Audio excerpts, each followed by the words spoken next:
You know what time it is. It's time to slay the Spire. Where am I? Who am I? What is it? Silente. Cool. Oh boy, it's another warm one. Which is not surprising because I had the day off, so I was chilling in here all day. Exuding heat from my body. And now it is accumulated and making me sad. Really? Really? Really? I can fight that one, or that one, or that one, or take a bonfire. Oh wait, no. I didn't see that bonfire there. Okay, fine. I can't do a shenanigan, so I guess I take the max HP.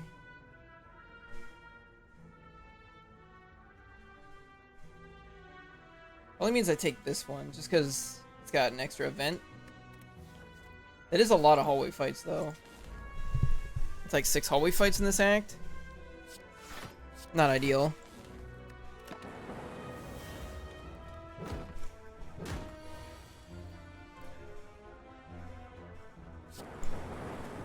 Yeah. Alright, 2 strikes and we're golden. Did take a bit of damage there, though. Nope.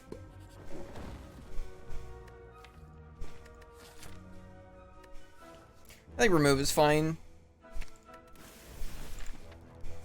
Mostly because I'm already going to get an opportunity to upgrade Zap, and, well... I'd have to get something quite good to consider upgrading that. Probably upgraded Doom and Gloom. What else would I upgrade? We're fighting Hexaghost. I mean, if I picked up a defrag, any power that I'm likely to pick up would also get an upgrade.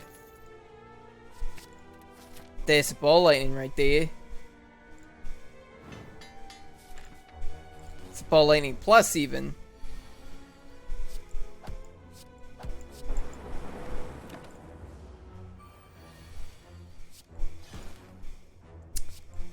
You're dead. And we got a defend +2. Yeah, I feel like maybe one more reasonably good attack might be what the doctor ordered. We have a weak potion and a regen pot. Okay.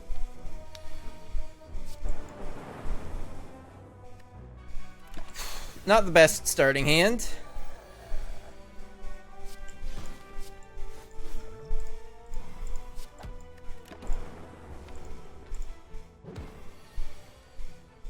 We're gonna be cutting it close. Or are we? Okay, so we just take the 18. He's guaranteed dead from lightning. Still kicking it.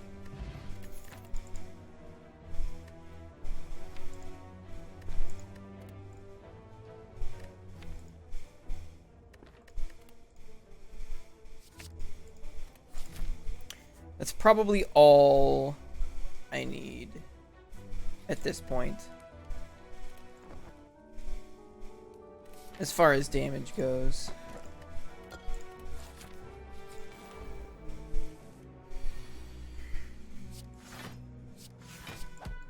At least insofar as elites and hallway fights are concerned. Hexaghost is a different matter. I'm not sure. Well, okay, Liquid Bronze helps. Bias Cog helps. There we go. I was gonna say, I'm not sure our deck currently beats him, but it does now.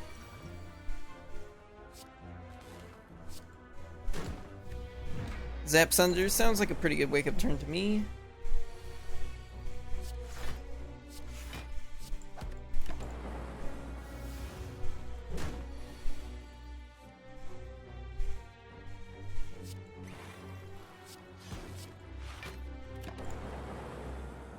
I figured play Ball Lightning over the Rip and Tear on account of the fact that, you know, I'm at, well, or I was at 4 focus, so... Okay. I actually killed him a couple turns early, but we got a focus potion, so I'm not too broken up about it. Genetic Algorithm is great. Oof. Really don't want to have to use that focus potion. I might, but I don't want to.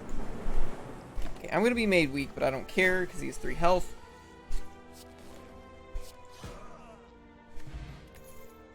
I didn't play the genetic algorithm.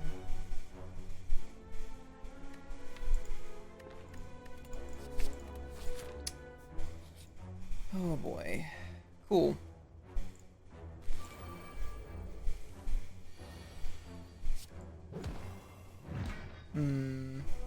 Not a big fan of them all attacking me like that.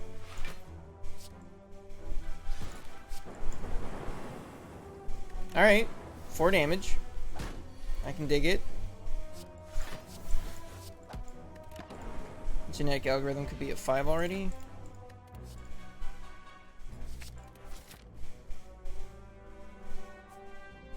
I have an okay amount of gold.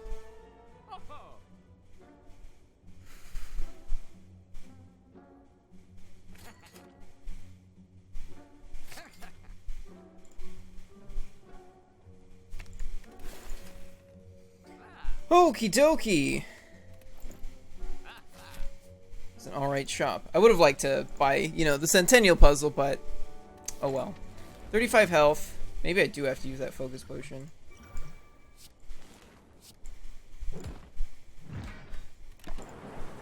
I've only got 3 orb cards. 4 orb cards. I forgot about the Doom and Gloom I picked up. Okay. With that, I think we can be fine. So long as I can make sure to get a dual cast on it.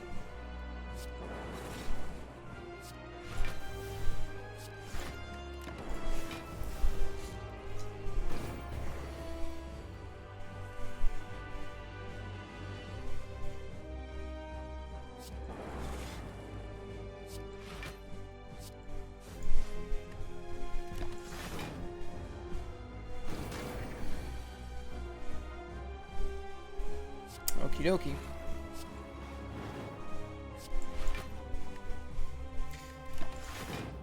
Not paying any attention. That absolutely should have been ball lightning.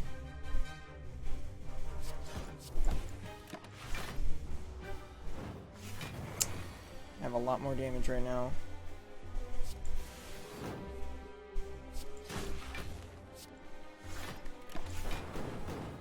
Okay.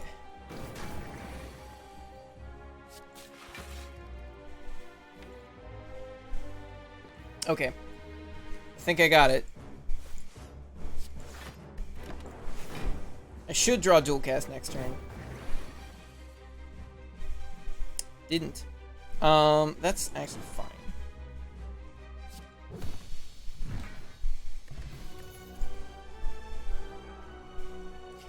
That's a Hyper Beam Plus. Although rotating a bunch of orbs is pretty good with Bias Cog.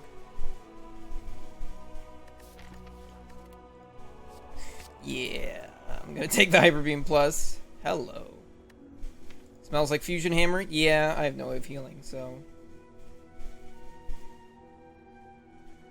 There's no upgrade on Bias Cog. No upgrade on Cool Headed. Rep. Now I need holograms so I can get that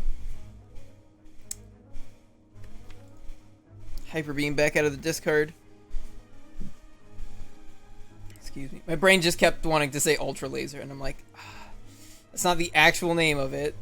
What the hell is it called? No.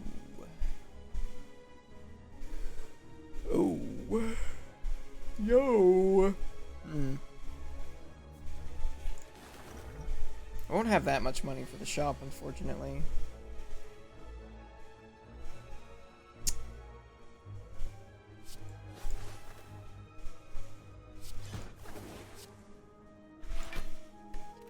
If Rip and Tear hit the same target twice, I could have knocked down one of the birds. That's why I played it first.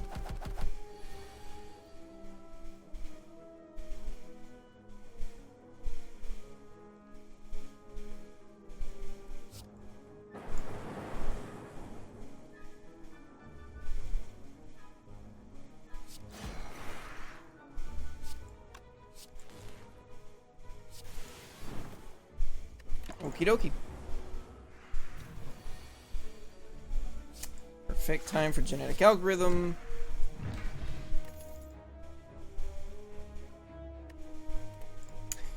I don't see any reason why I'd want one of those.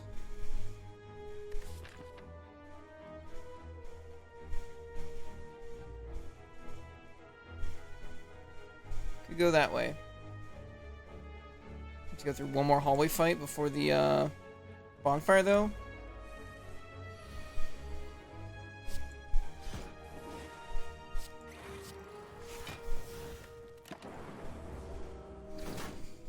Okay. Still a hyper beam in there. Yeah, the Sunder's pretty good. 9, hold up.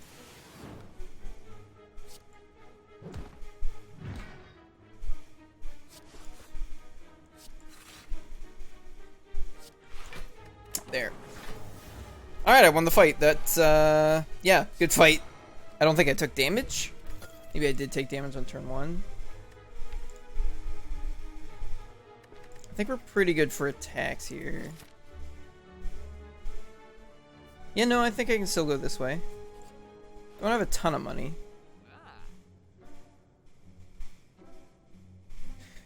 You know, I have a Sunder and a Hyper Beam. I should probably pick up a Pen Nib. Hologram.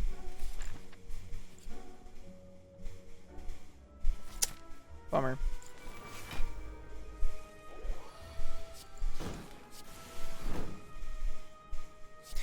No, I don't think I'm going to Hyper Beam here. Actually, could I have killed him? Maybe.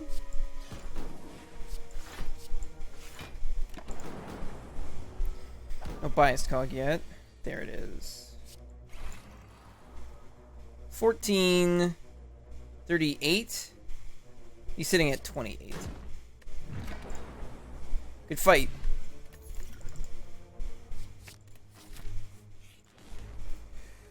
Okie dokie, the slavers. Well.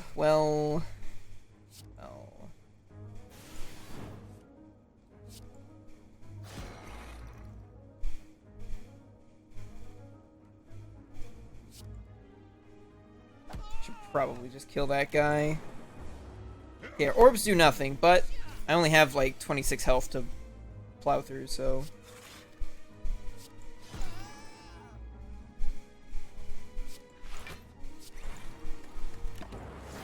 Not gonna get to use that genetic algorithm, most likely. Yeah, I already used my hologram. And wasted my pen nib. Got a fossilized helix, though. I could probably maybe put... Well, I've got some cool headeds, but I don't have any... All my focus is in bias cognition. Yeah, I don't think leap is the block card I'm looking for. I think an attack potion might be better than a flex potion here. Especially with the pen nib. That wasn't too bad. I only lost like 18 health or something.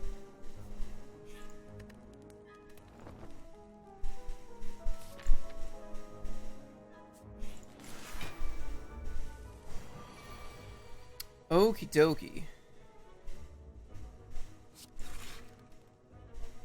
Yeah, I could have had pen nib for right now. The city would be dead.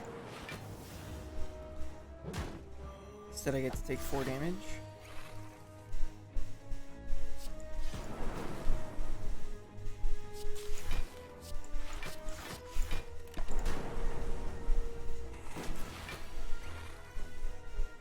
Perfect.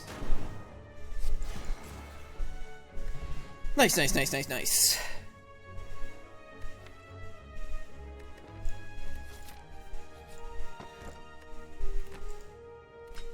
Those are good. Those are both great. I'm glad to have both of those up in my bar. This is not gonna work. Fuck.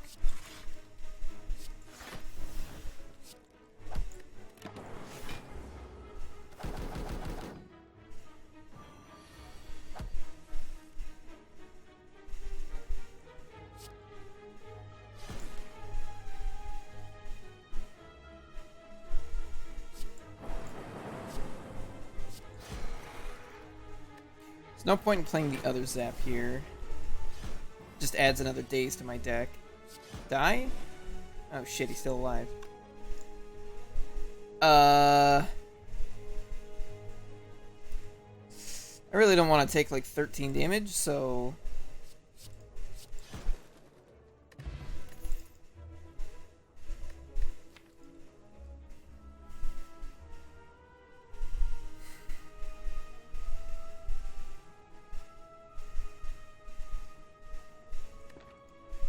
no, I think I'm good. Snake plant. My truest of nemeses.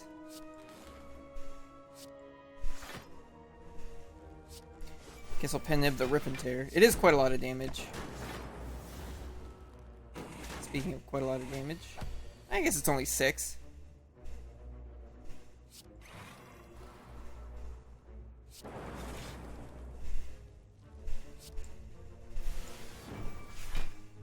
Dang it. Okay, so I take another 2 here. Again, not too bad. Thank you, genetic algorithm.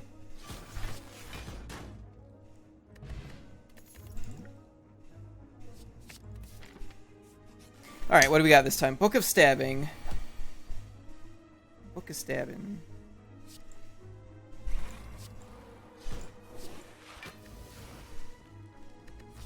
Might have to use the weak potion. I think the focus potion is more for Bronze Automaton, especially since the weak potion's not actually going to do anything against him.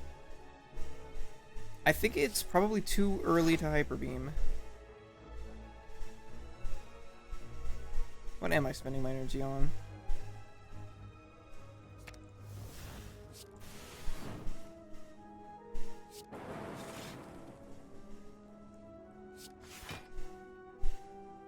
$17. Okay. Trying to maintain the buffer for as long as possible. Yeah, I can dual cast here. Guess I'll Sunder. Okay. He's actually not too far off from being, you know, all the way dead, so...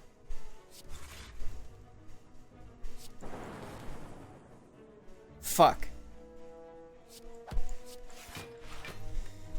Alright, this is like 7 damage? Honestly, I can't complain about a 7 damage Book of Stabbing.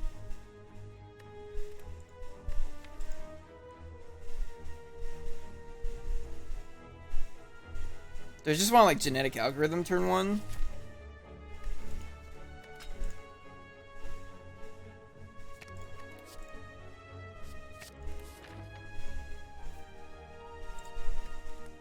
Right.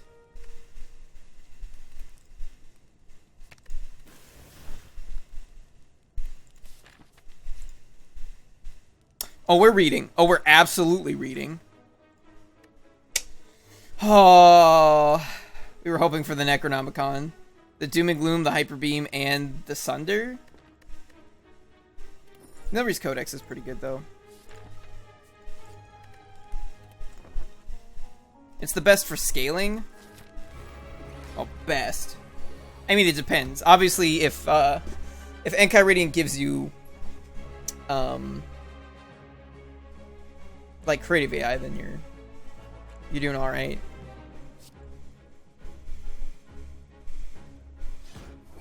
Hey, Live High. Hello World and creative AI all in one. No, this is like better than that.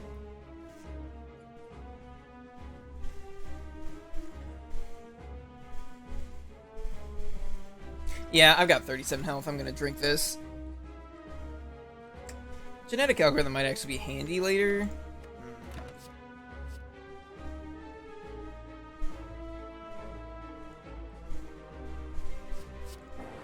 I'm gonna put a heat sinks in the deck and just assume I'm gonna keep putting powers in.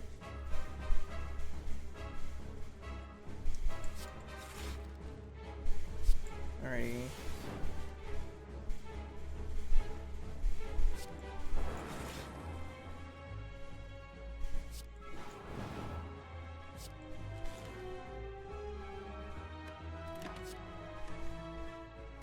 Nope. Gonna need that later.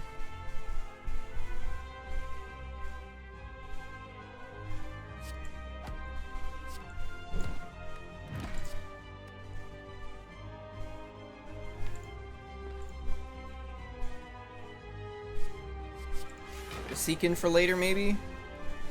Cool. Like now? Hey, genetic algorithm.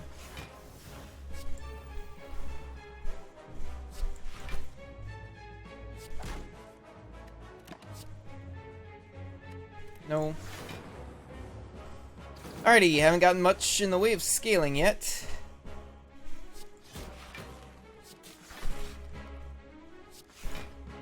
I actually just kind of want frost orbs.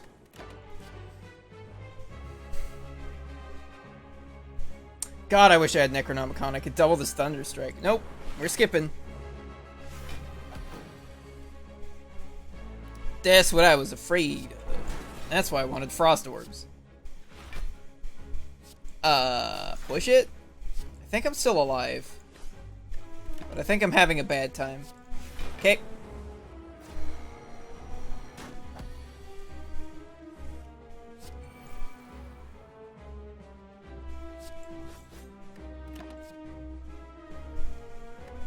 Nope.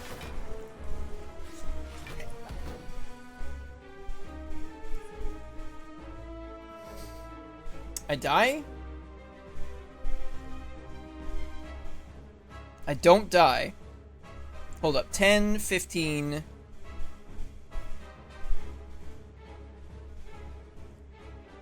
I could go down to 1.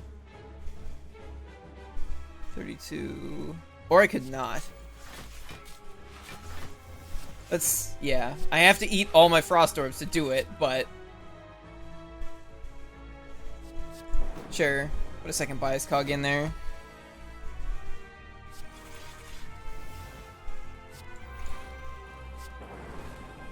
Here we go. This is what I'm talking about.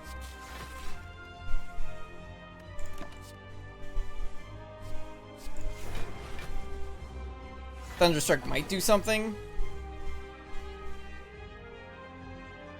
Does 35 damage. Twice?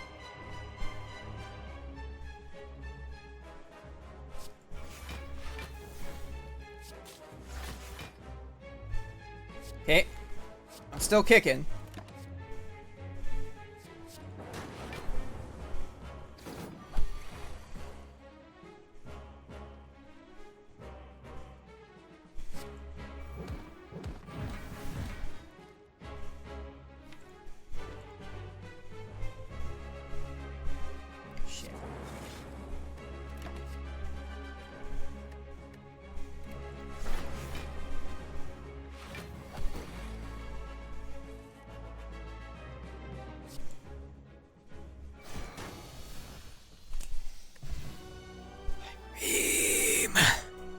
Hyperbeam and Pendant, baby, and Echo Form too.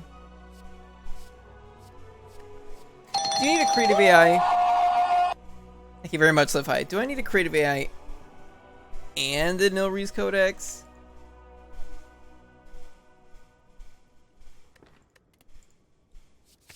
My other option is multicast, which is like, eh.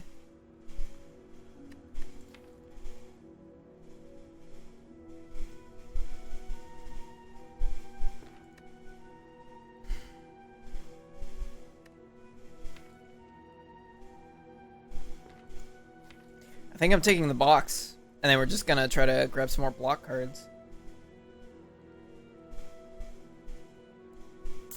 Alright. I mean, we have a peace pipe, so... We also have a membership card and a bunch of money. Oh good, I get to go through 2 shops. Alright, well, might die. Might die. We'll see. No self-repair. Self-repair would be a bit on the cool side. Oh, yeah, it gets upgraded. Ooh. Yeah, I think I'm going to toss Recursion and maybe Force Field, since there's only actually 2 powers in the deck proper. I'll hold on to Thunderstrike Plus, though. A full block. Suck my nuts.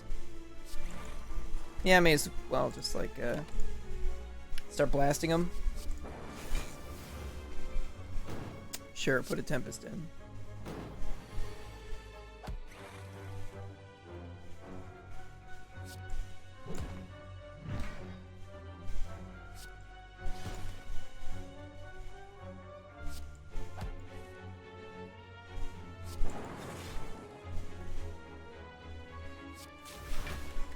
Cool.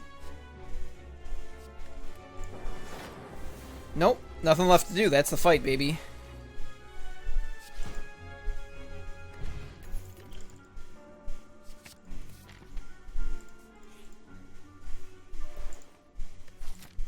Oh. For a second I thought this was the event. And I was about to be supremely disappointed.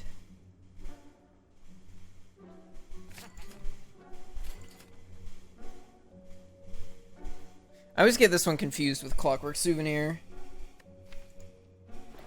Do I want to pay 50 gold to remove? Maybe.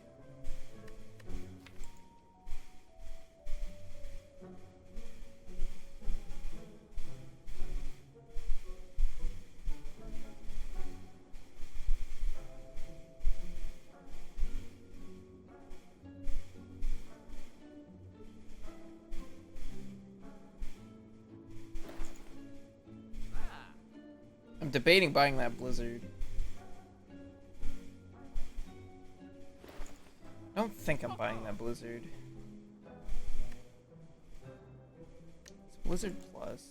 There are only 2 Frost Orbs in the deck. Yeah, right.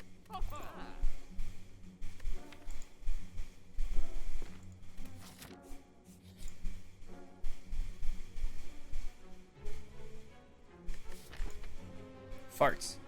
If only these 2 nodes were swapped. I could have taken the 2 more normalities and then just removed twice. I can remove 1 more normality.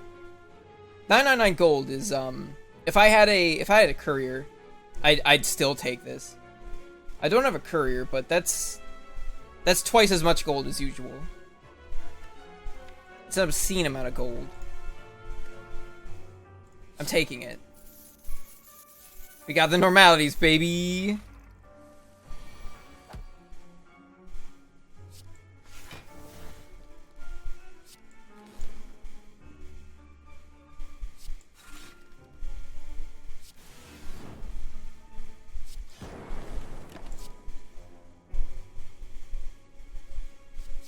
Let's put Boot Sequence in just because I'm a little light on block cards after Pandora's Box. Oh me, oh my.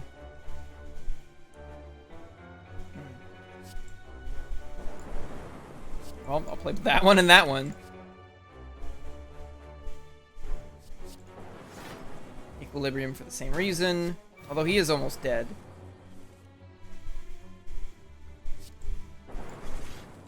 Hello, Manok. How's it going? How often is often? What is Electrodynamics for?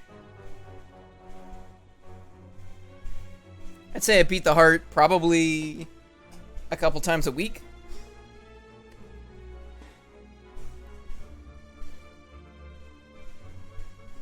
More than others, not as much as some. Electrodynamics for Reptomancer. I guess it's pretty good on Dono and Deck as well.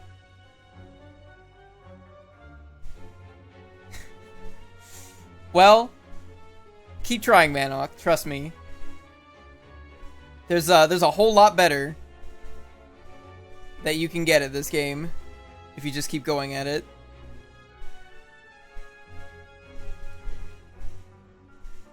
Because I was where you are now, and now I'm here, as you could someday be. Yeah, getting all the unlocks is kind of important. I feel like Electrodynamics is kind of okay. Alright, first things first. Get rid of that.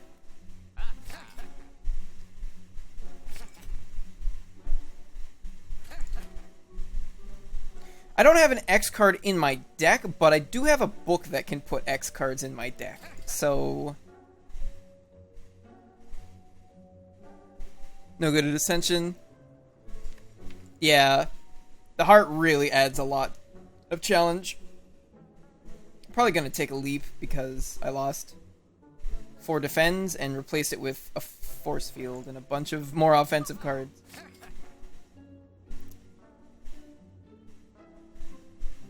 Do I want a Darkstone Periapt? at this point? Not really.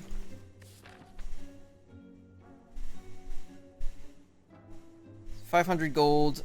I'm gonna hit like 700 gold by the time I finish that. Am I gonna need more than that without a courier? Probably not. Okay. Okay, super nemesis. Alright, max health nemesis. I'm gonna need that creative AI.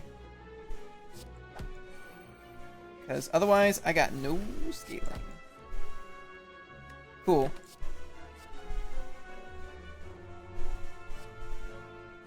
Sure. I've been most effective thus far. I just couldn't commit to defensive strategies until getting past Act 1, since Act 1 elites. Yeah, you gotta, like, start planning. You gotta start planning for Act 2 before you're out of Act 1. Like, you gotta rush to get all the damage you need for Act 1, and then start, like, transitioning before you're even done Act 1. Usually. Otherwise, I find you just, like, get crushed by Act 2 hallway fights. Well, I have Fossilized Helix for exactly this kind of occasion, so... Go ahead, hit me. You know, I should pick up a stack or two, because I have a Nilry's Codex and a Creative AI. Both just, like, making my deck big. Hey, look what I can do.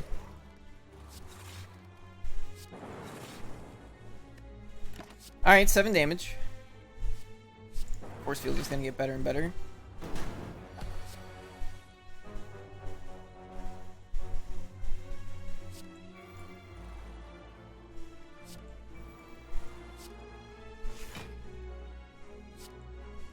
Is he intangible right now? Yeah.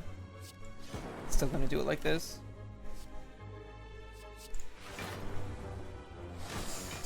Ooh, that's a big ouch.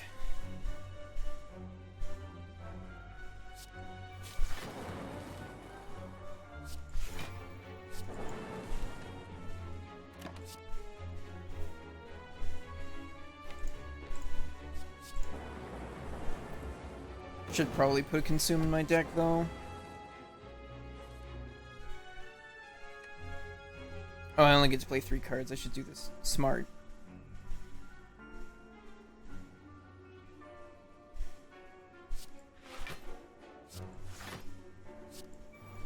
There. As great as another loop would be, I already have a thing in play that does that for me. He is not intangible this turn, so let us punch him.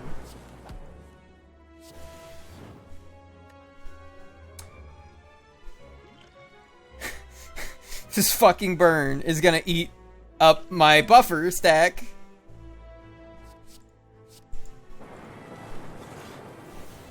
He's actually gonna die.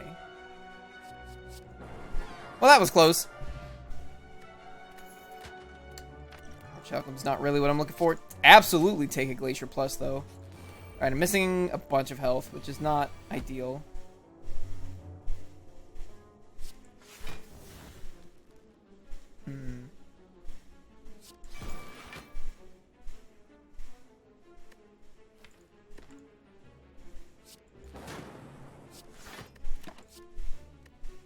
Usually decent as is, but if I get Necronomicon...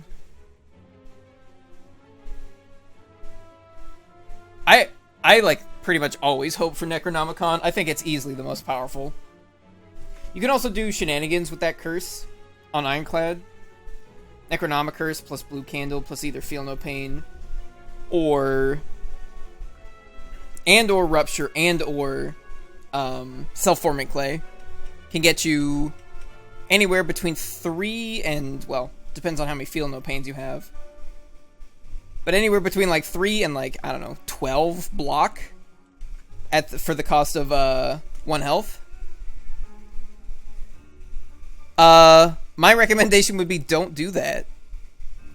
Because zero cost decks are probably one of the first decks to become bad for defect as you get higher and higher and higher. Because zero cost cards just don't do enough.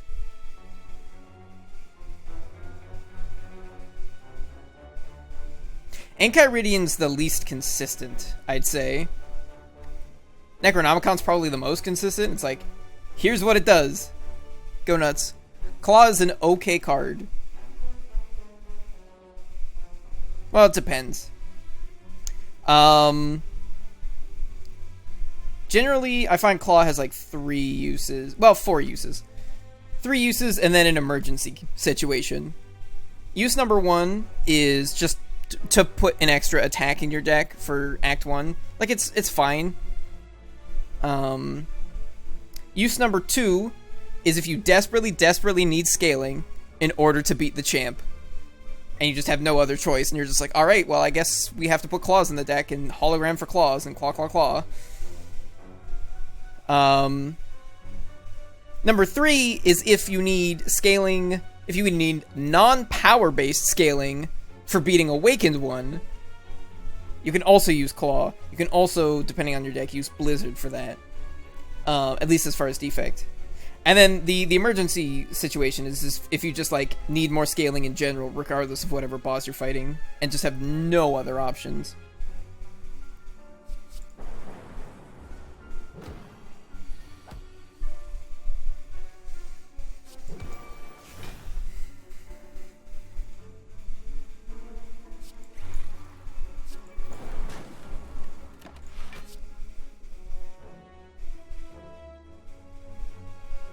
Does 10 damage. One thing you learn as you get better at this game is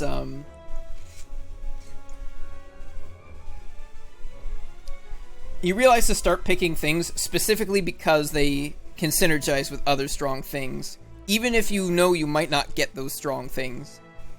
So like zero cost gets just worse and worse and worse as you go up because of both Time Eater and the Heart. Like zero cost cards are just not. It's like a lot of you're really stuck to All for One. Like I've had zero cost builds work before, but I had like 4 copies of All for One, and it was just like kind of absurd. If you have a couple copies of All for One, I should say. There's a difference between zero-cost decks and all-for-one decks, though. Because if you have a Snekawai, suddenly all-for-one is great. Because then it can pull, it might be able to pull, any particular card out of your graveyard. Anything that costs 2 before reshuffling, you get to pull that card back. So you get to pull out, Meteor Strikes. And I had, and Hologram becomes insane. Well, Hologram Plus. If you manage to get a zero-cost Hologram Plus and a zero-cost all-for-one in your graveyard, or like one in your hand, one in your graveyard, then you just like win the fight you're playing. Yes, Snekawai does also synergize with Necronomicon. So like those are 2 incredibly strong relics, Necronomicon and Snekawai, that are terrible in zero-cost decks, and it's like, if you make things that are really good less good, then, you can't benefit from them later if you happen to pick them up. So, like, you're shooting yourself in the foot by limiting how good some of the best relics in the game can be by going with a zero-cost deck like that. I'll take a Steamberger.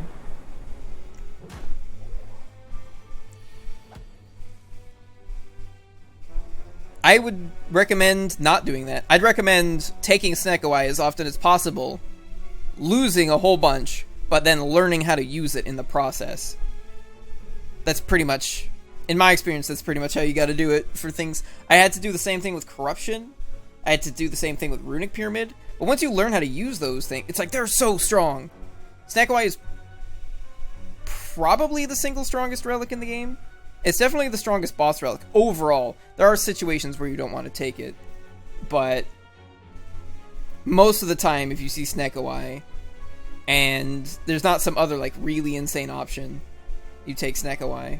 Because sometimes you got a deck that like absolutely wants a Runic Pyramid, or like absolutely wants a Fusion Hammer.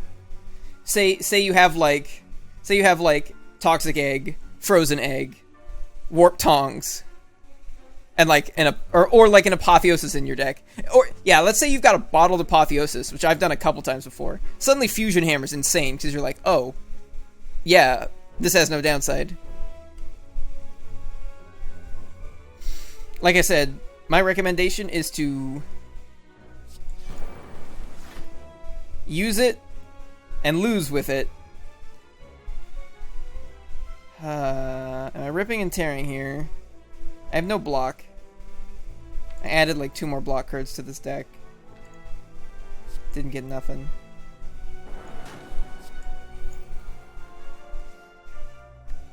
I'll just take the 15. Will I? I have to fight another elite after this. Hail Mary? Okay.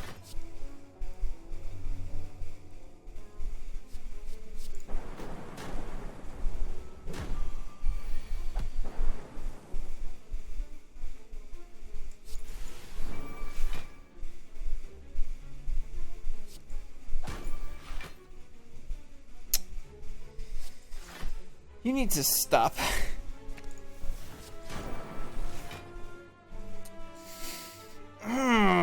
Fuck. Yeah, alright.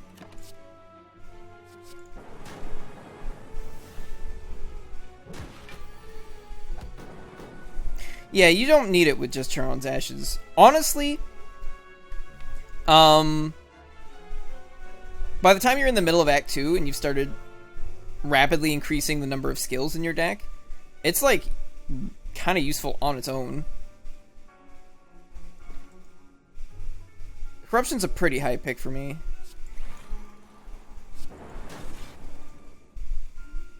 Die? Alright, well, I mean, we're dead, so... Yeah, there's not enough actual block in the deck. I gotta take the stack.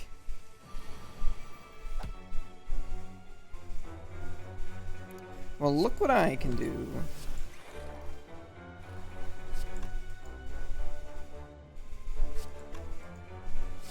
Yeah, this blocks for enough. Could definitely use some Frost Orbs, though. This is gonna hurt. Unless I Hyper Beam. I do have 5 focus.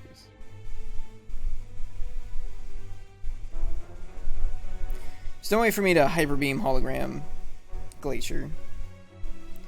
Which is unfortunate. Because I'll die. Oh, I could stack, though.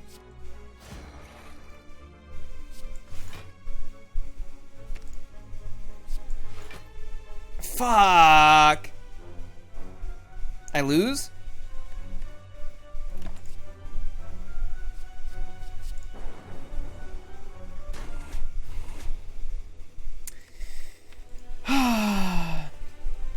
Was not enough block.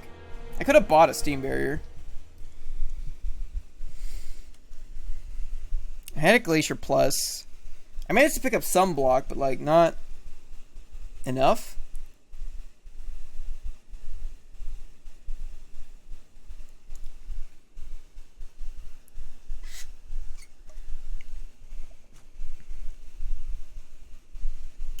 What's a win con that goes with Yeah, no. Barricade is not the win. You can use Barricade, but to really make that a win con, you need to get Entrenches and Body Slam.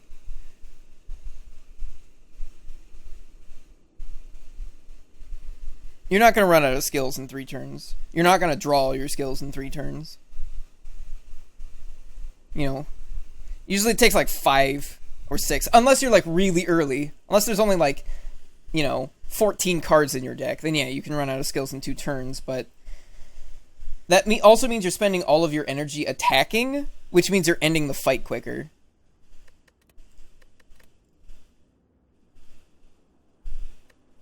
Nine strength is a ton of strength. 9 strength is more than enough strength for any fight in the game. Assuming you have attacks in your deck. 9 strength is huge. 9 strength just again, 9 strength, and you're spending all of your energy every turn attacking because your skills are free. Blocking is free. So even with strikes, you know, what is that? That's like 15 damage a strike? Yeah, Reaper is huge. I think Reaper's the highest win rate Ironclad card, period. Corruption is just super useful in general. Lets you play skills for free. I mean, the only times where it's not super useful are in longer fights. So, usually, Act 3 and 4 elites, I find, tend to be longer. Than Act 1 or 2 elites tend to be very quick. Except maybe Lagavulin. Well, okay, yeah. I guess Lagavulin and Sentries is not super quick, but still.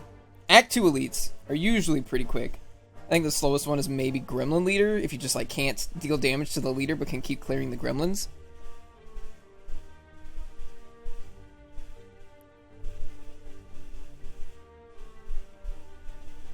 Yeah, you can do a bunch of damage multipliers. 27 damage per turn. So, like, you're playing all your skills for free, so you're getting as much block as you need, or can get, from what you drew. Over 3 turns, what is that? That's like 81 damage. Okay, fair enough. That's plus 81 damage, which kills most things. Doesn't kill any bosses. Kills or mostly kills a lot of elites. Up until Act 3. Then they start having like 160 to 200 to 520 health. Yeah, but those are bosses.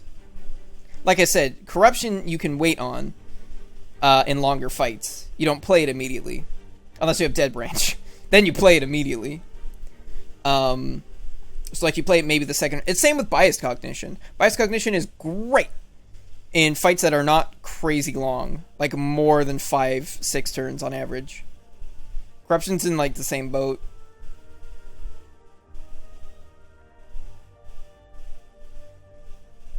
Because yeah, if you're fighting Awakened one and you like turn 1 Corruption, unless you have Dead Branch or some other complete baloney going on in your deck, you're probably not going to kill Awakened one in time, because he's got a lot of health to dig through. Can I do a shenanigan? Maybe? Does it get me anything? No?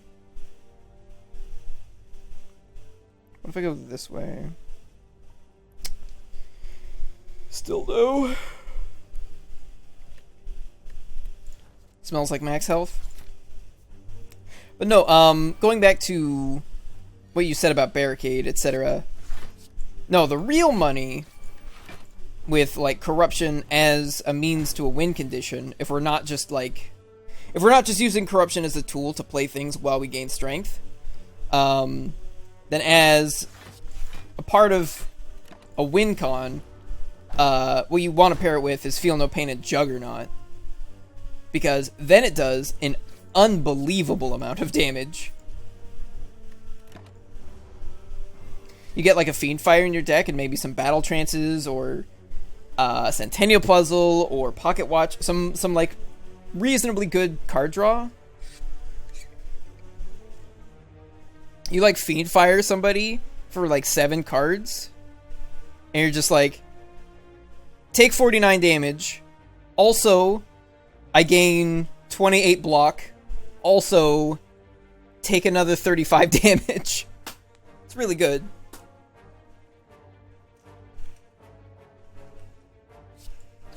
Well, yeah, like there's no surefire way. There's no surefire build that'll work it out for you every single time, because you can't control what cards and relics you're gonna see. Like if you could, then hey there, Dog Wisdom. Wait a minute. Hold up. This reminds me of a... Hold up. Wait.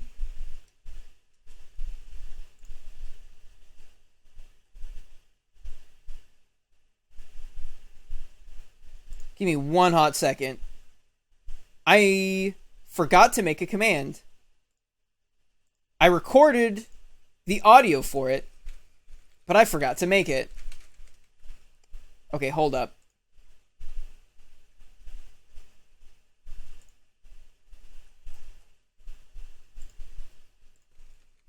This will only take a second since I've already got it.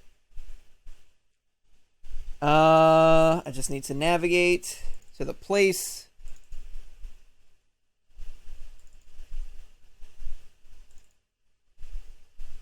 I'm pretty sure. Oh yeah, yep, there it is.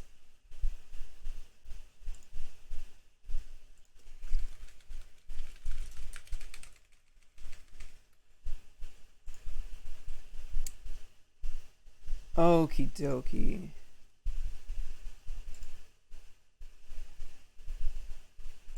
Perfect. Let's see how it works. What? I'm not connected. Fuck.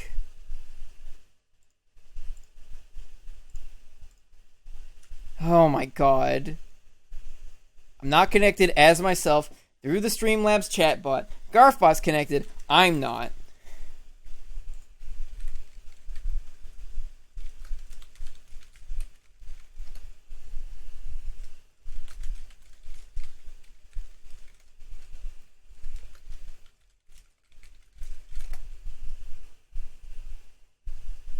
Shit.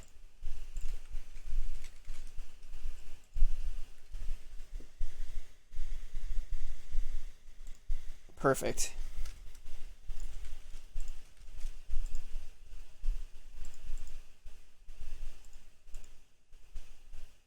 There. Should be good. Should be good. Juggernaut's rare feel no pain is uncommon. Ultra combo! There we go. Dog Wisdom reminded me. I was like, wait a minute, didn't I record that? And I totally did. I forgot to make a command of it. I do not have combo breaker. Just ultra combo.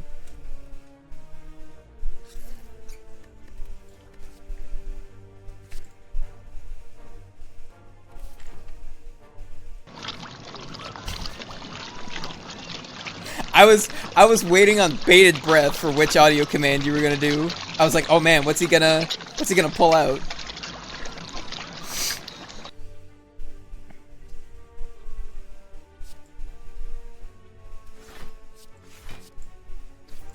Combo break is great. I don't know. I just like ultra combo. I just like the way he screams it.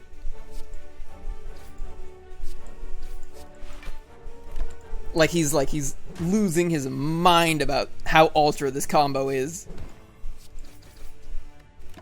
Like when you hear casters for like Evo, when shit gets like really intense and they get really into it, they start going nuts. That's the best. I'll take a headbutt.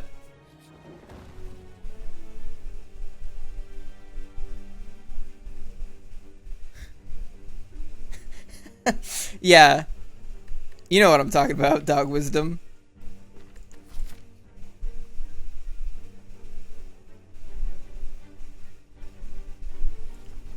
Ultra Schmaltra.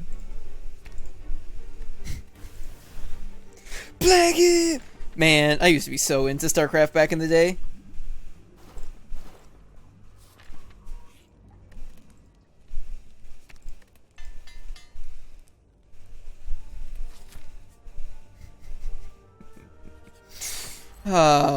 Oh, silly Koreans. I mean, I can't blame them. There is a U and an E at the end of the word plague. Managing HP is not ironclad. Well, I mean, the benefit to not ironclad classes is they're much better at blocking than ironclad is. Ironclad's block is like, you've got Shrug It Off, True Grit, Impervious, and then after that you're doing some kind of shenanigan to make block happen. You're either using I can't remember the name of either. I always forget the name of both of these block cards. The one that puts power through, yeah, the one that puts 2 wounds in your hand, or Second Wind.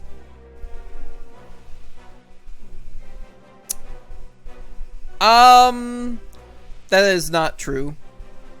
That is not true, Minok. I'd say it's probably about as easy for him as it is with other people. Well, it's not easy on any of them. Anyway, I have to fight a man. This man.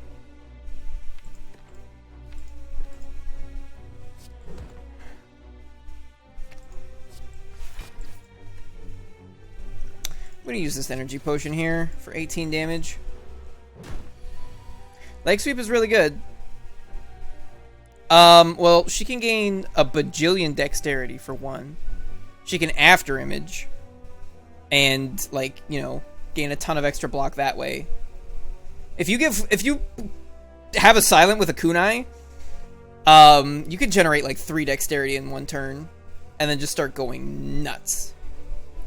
And then, like, the secret ingredient... No. It's a little something called caltrops. It's a little something called caltrops. Which lets you keep all but 15 of your block in between turns. So, like, if after you get hit, you have 30 block, you'll go down to 15. It makes you only lose 15 block a turn. So if you can gain more than 15 plus however much you're being hit for every turn, you can hit 999. Yeah. That's basically how you do it. With, oh, I shouldn't have put Sword Boomerang on top. Sword Boomerang is, like, absolutely trash monkey. Against Lagavulin. Because he reduces his damage from 3 times 3 to 1 times 3. Which is pretty bad. Okay. These are bad.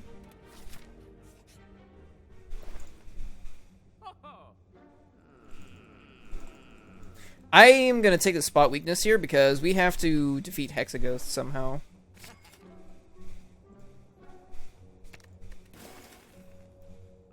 Where it's hard to not take damage. Yeah. The game is like that by design. You're not meant to be able to get through a run unscathed. You gotta play smart. You gotta know... It's just about learning. Knowing what all the different enemies are. Including normal enemies, both on the easy rolls and the hard rolls. What all the elites are. What all the bosses are. What all the events are, because there are events where you can lose HP.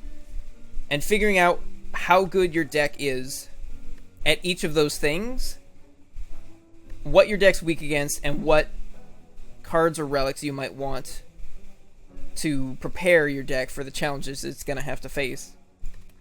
That's basically how you play the game. I think with a pair I can probably go this way. Hello, Jawworm. Just gonna triple block here. Every one of your decks is weak against Reptomancer. Yeah, there are ways to deal with Reptomancer. Mercury Hourglass is a pretty good relic against Reptomancer. Obviously, for defect, Electrolyze is really good. Hyper Beam is pretty good. Doom and Gloom, especially Doom and Gloom Plus, is really good. You know, just AoE in general.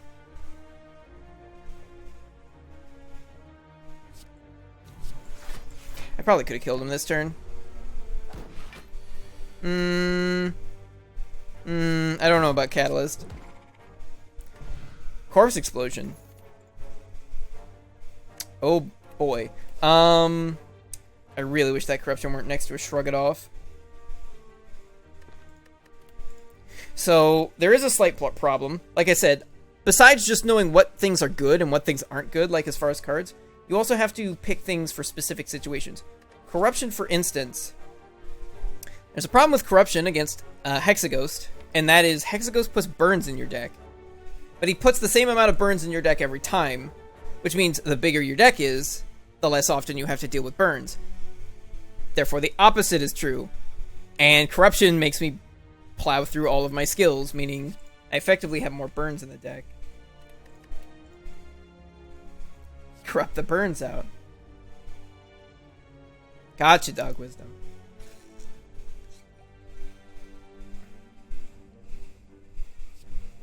Are we shrugging?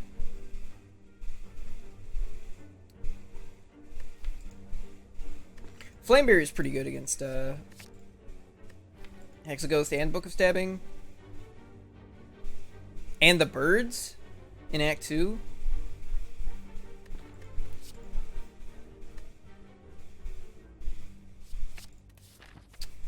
Look for corruption a little bit later. Ah, but it's spelled with a Y, you see. It's beards. Not merely birds, beards.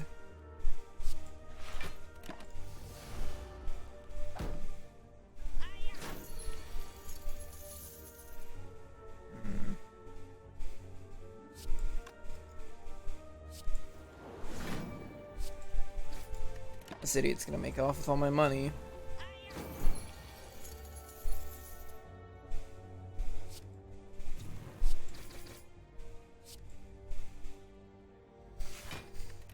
Oh boy. Never mind. I should be able to kill him now.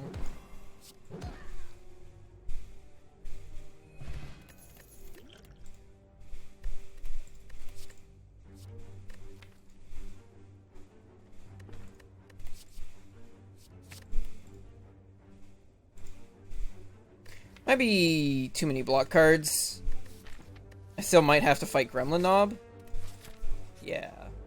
Oh hey, it was Gremlin Knob. That could have gone poorly. Why did I do that?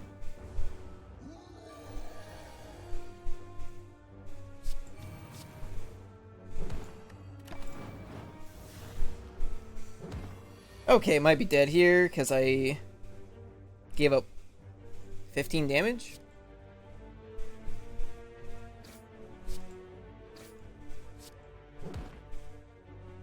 Not have actually mattered.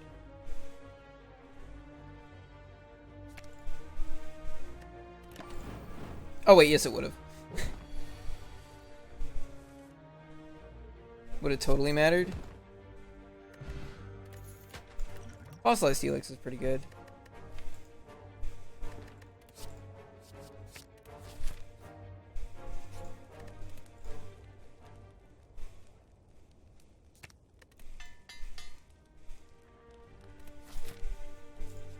I really wish I could have purchased that Reaper. We have a Fossilized Helix, so... Does this count as a normal... Oh, I actually don't know if event fights count for Prayer Wheel or not.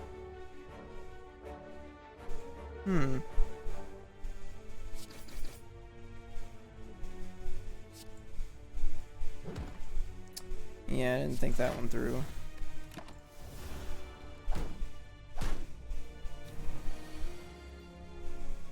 Fuck. Oh, I wanted Flame Barrier.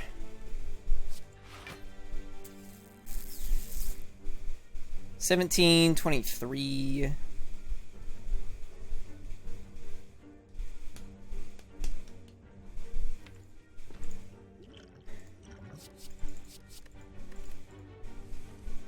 Okay. We're gonna cut it real close. They're all buffing. I draw Spot Weakness plus, and they're all buffing.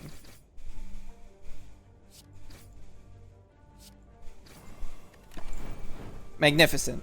Oh, fuck. Not playing my best tonight.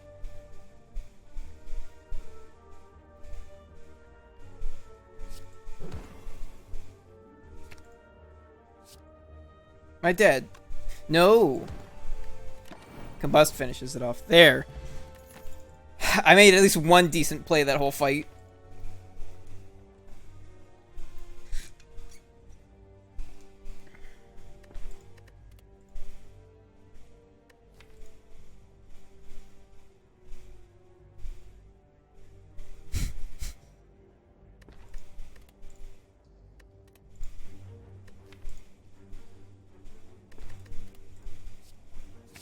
This is a speculative barricade. This is a... I'm going to try to make this barricade thing worthwhile in the long run. Although it's not particularly useful right now.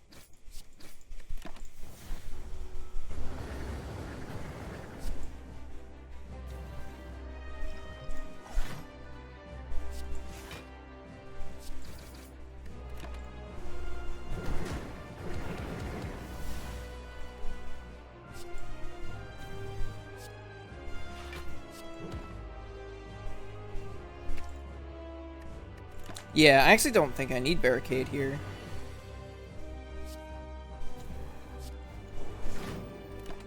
I might not have needed that dex pot either. We're already sitting at 11 strength. Yeah, I think he's dead.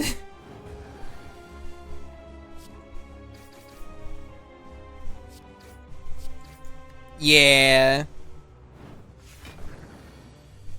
you see what I mean? Like when I said 9 strength is more than enough, like look how much 14. I did like 100 damage to him. Like 120 on 14 strength in one turn. Indeed. Can I kill him? 30, 64, yes. Yeah, didn't need to use that dex pot. Easy Reaper. Easy Snacko Eye.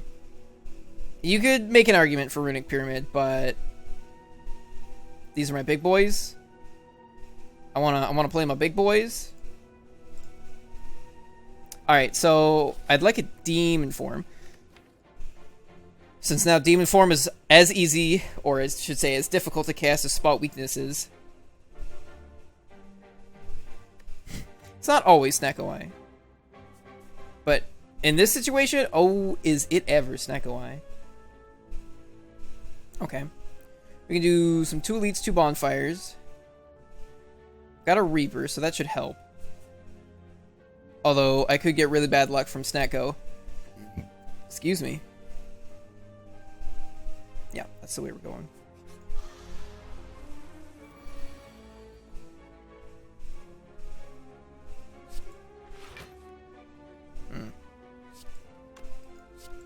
Hold up. I'm gonna do it like this. Put the spot weakness back on top.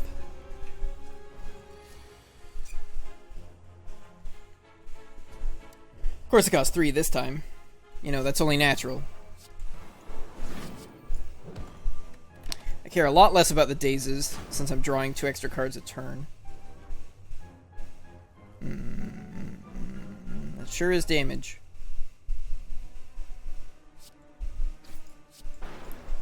Smells like using fossilized helix. Nice.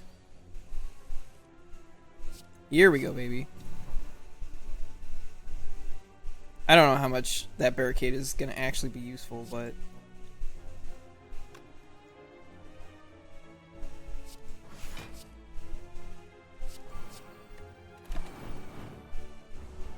Okay, so take 8 damage here.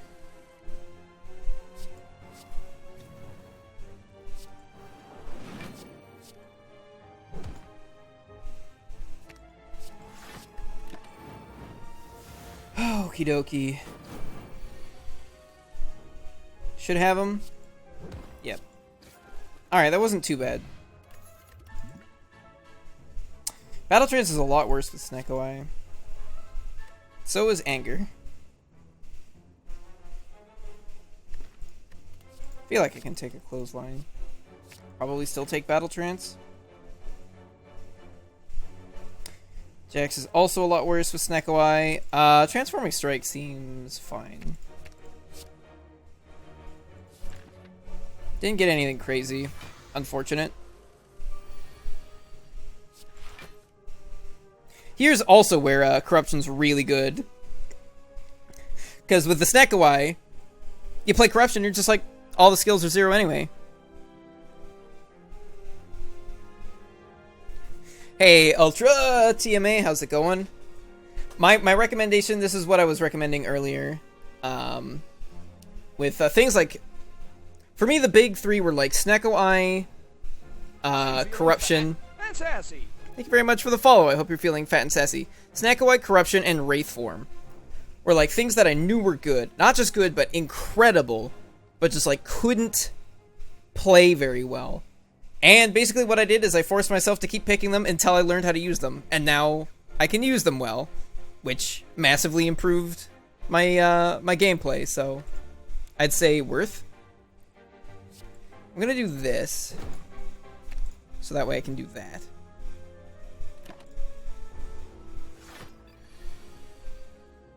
Once again, always costs 3. That's just the rule.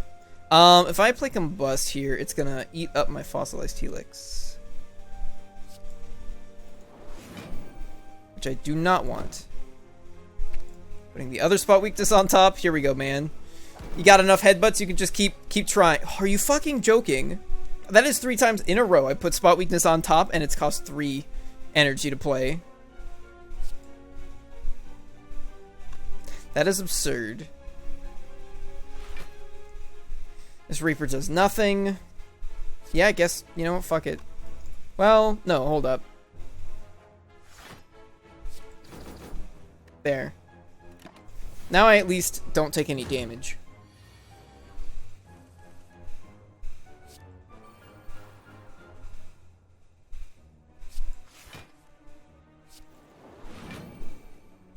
I got Barricade up, so I actually get to keep a little bit of this block.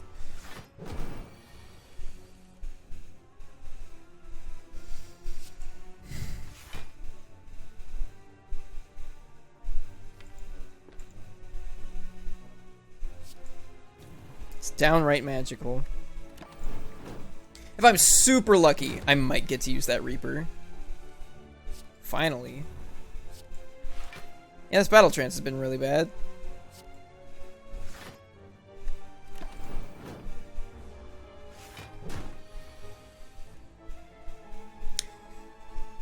Keep making Reaper cost 0.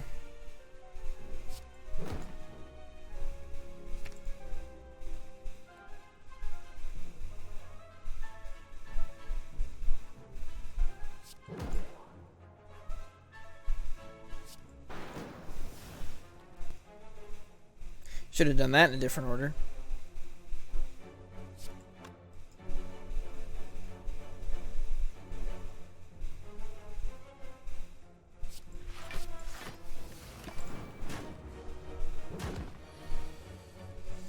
Okay, he should be dead now.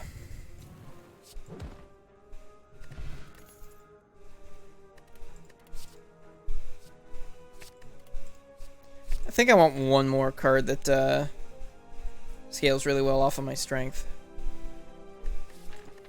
Did I not? I only have 1 bite. Or 1 strike. Yeah, Reaper's a lot worse. With much lower max HP, so I'm going to refuse the vampires. Okie dokie.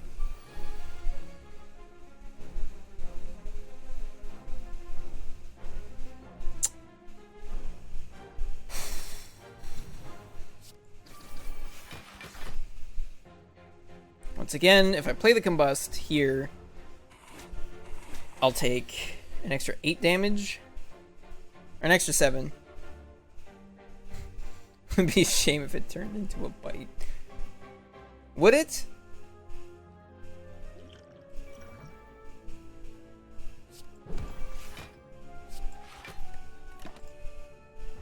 Once again, I find myself in a situation where Necronomicon would be very nice.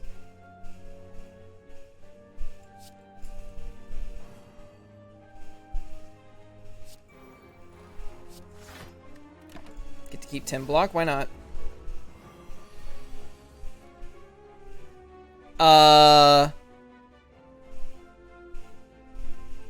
It's possible, Dog Wisdom, but not likely. On account of getting snacked. Yeah, no. I'd have to have some kind of energy shenanigan and or block shenanigan. And I don't have either of those things.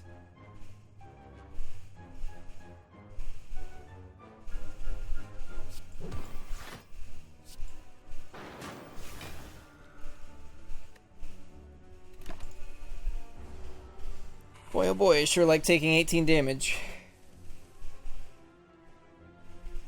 I keep getting... That's twice in a row now I've got both my spot weaknesses when he's not even fucking hitting me. You think I am some kind of joke? Well, at least I finished using my regen pot. That's a plus, I guess. There's a shenanigan. Now I really need that corruption. Oh boy. Kinda wish I'd taken it earlier. That's fine. We get to nap. Yeah. This is nap time. Okay, 60 health. That's quite a bit of health. Haha!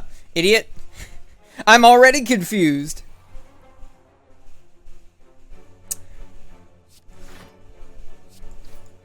I think I'd rather clothesline here than shrug.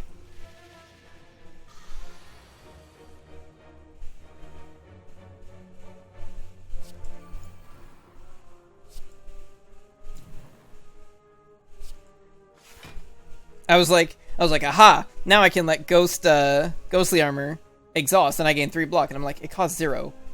I could just play it and gain 10 block. Also, I have a special request. Can we get somebody in chat anytime we get hit with confusion from Snecko to put up one of those? I think it's, I don't know, I just feel like it's thematically appropriate.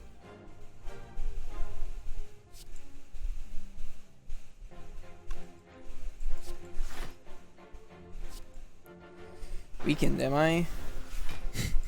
Welcome back, Manhawk. Just in time for the Hypnotoad. Once again, Combust does not play nicely with Fossilized Helix. Not every chance, but more often than not, probably. It's very good. I have a spot weakness in my hand that I did not play for reasons unbeknownst to me. Yeah, clothesline makes him weak. Which means I deal more damage. Hold up, can I kill him? 21... 39... Not enough. Wait, I have a Fossilized Helix. It's still active. So I can just, like, not take the 3 damage. Alright, cool. I healed 12 health that fight.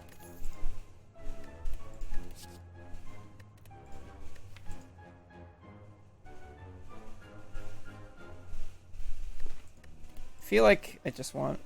It's like, I could take another True Grit, but...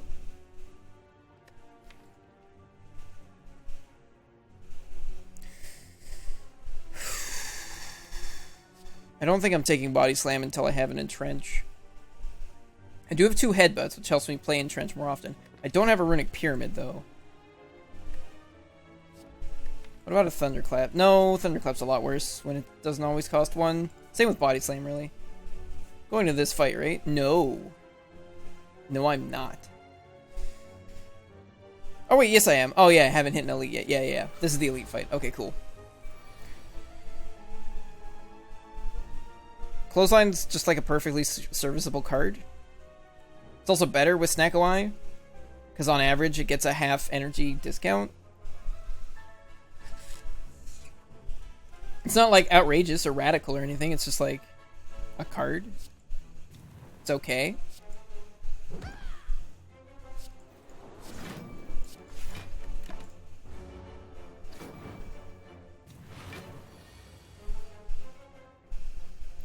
Kind of. I mean, Clothesline is a card I'd pick in Act 1. After Act 1, because, like, it does damage, it makes them weak. Like, it's good. Like, Bash is not terrible in Act 1. And Clothesline is about as good as Bash. It does more damage, but it doesn't make them vulnerable, but on the other hand, it makes them weak, so it's, like, still okay. Well, it's not less than 2 strikes. It does 12 damage for 2 energy. Does the exact same damage as 2 strikes, except you only have to draw 1 card. So it's more card efficient, and it applies to weak. It's fine. Also, weak gets better the harder the game gets, because enemies do more and more damage, and it's always a 25% discount. No, it's 12. Upgrades to 14. Like I said, it's better than Bash, which starts at 8 and upgrades to 10. At least as far as just the straight damage. Obviously making an opponent vulnerable is also really good. Especially when you've got things like Reaper and strength gain, etc, etc, etc. So yeah, like when your opponents are doing, you know, 25% damage reduction is better the more damage your opponent's doing. And as the game gets harder, your opponents are doing more damage. So like Clothesline becomes it's like a perfectly reasonable card. Still no barricade. This vexes me.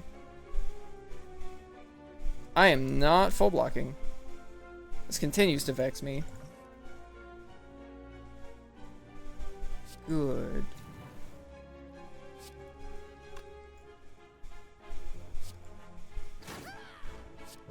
Bash this idiot.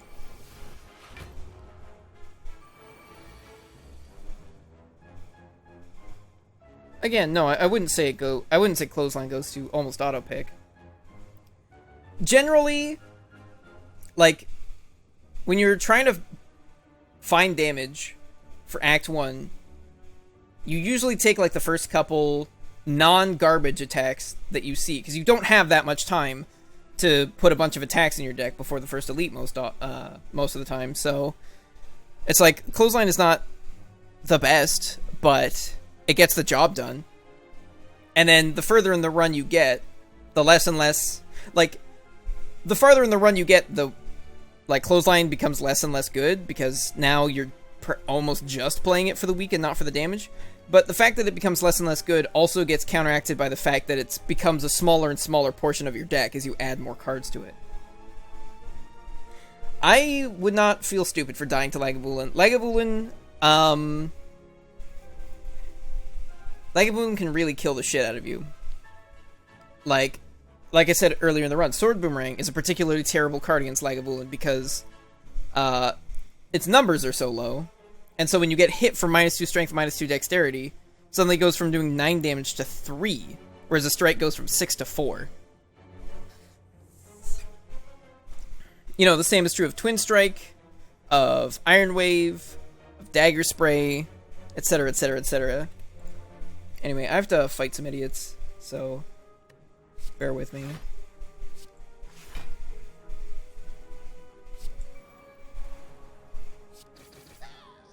Nice.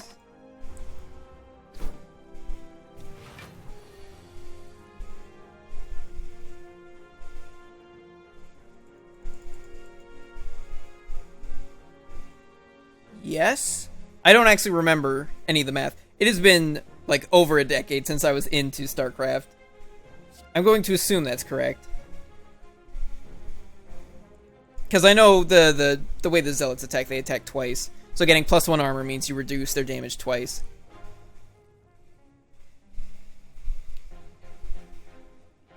Yeah, Clothesline's great when free. Most cards are pretty good when they're free. He's resummoning again.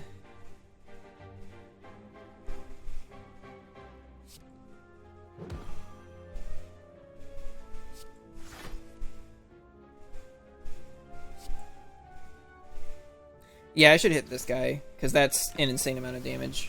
I'm just gonna try to kill him very quickly. I might not get to Reaper here.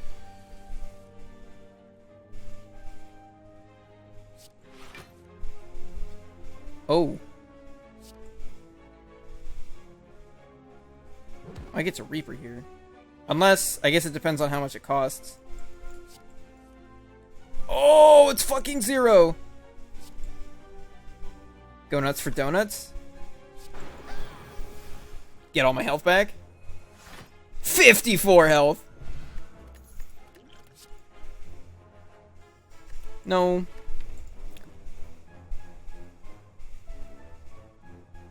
I don't think there's anything I really want to bottle. Yes? How would 2 extra cards a turn not be a net gain? Full Reapers, yeah. Well, that was like beyond full Reaper. I was only missing like 20 HP. Yeah, like the randomization part of it is not generally the part of Sneckai that's strong. Although if you plan for it, and play around it, then it can be pretty good. The strong part of Snake Eye is the fact that it draws you 2 extra cards a turn, which is huge. It lets you get your powers into play quicker. It lets you see your most powerful cards more frequently. And it just, like, gives you more options every turn. Yeah, I don't think we're taking Bottled Lightning. Alright, that was a pretty good elite fight, considering I full healed out of it. Absolutely taking Red Skull.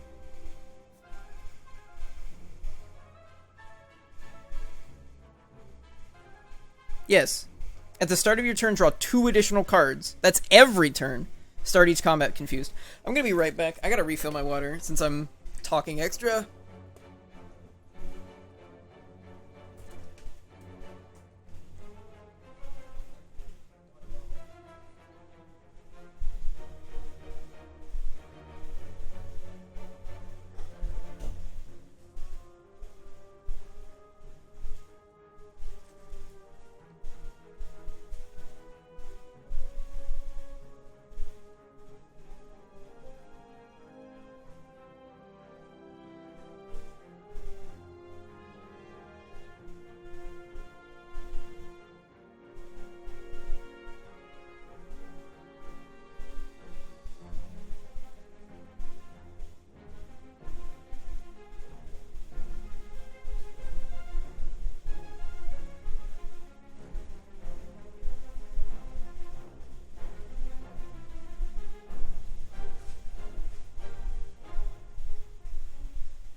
Okie dokie. At least you choose to drink your own water. Yeah. Well, I mean, especially when I've got newer people to the game coming in and asking questions, I talk so much that it's like, I have to drink water. My throat starts hurting, and it just gets starting to get, like, dry and uncomfortable, and it's just like, bleh. Gotta have my water.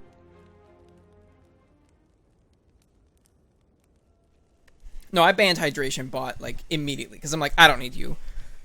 I already sock back so much water when I'm streaming. So the upgrade on Barricade doesn't do anything. That's the other thing about Snake Eye, is you gotta re-examine your upgrades. Energy reduction upgrades don't actually do anything when you have a Snake Eye. So don't do it. Oh, I probably should have gone this way, because I got 313 gold. Yeah. Rip. Fighting Collector. Combust is okay. Feel No Pain's not actually good yet. I have a True Grit and a Reaper and nothing else. And Ghostly Armor. 2 liters a day.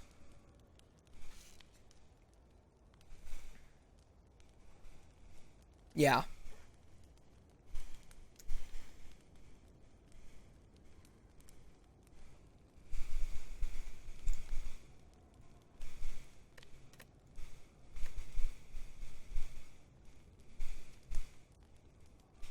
What about Flame Barrier?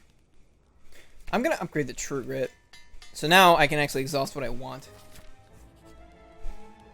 That's kind of an advantage. Remove the last strike. I don't see any good reason not to. Strike is even worse with Snake Eye than normal. It's already pretty bad. Nobody's attacking. Magnificent. Alright, I guess we'll hit this guy. I believe this is the mathematically hardest hallway fight. At least according to Spire logs, which, I mean, I guess you can take with a grain of salt.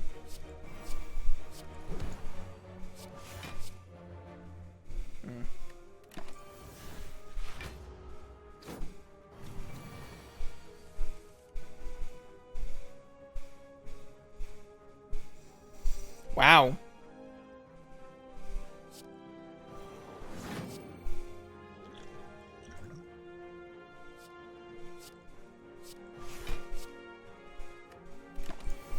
There was no point in playing that in Trench. No matter what, I was, yeah, gonna use up the barricade. Not just Snake Eye, there were also 2 dazes in my hand. Weakened, and I have not picked up any strength yet.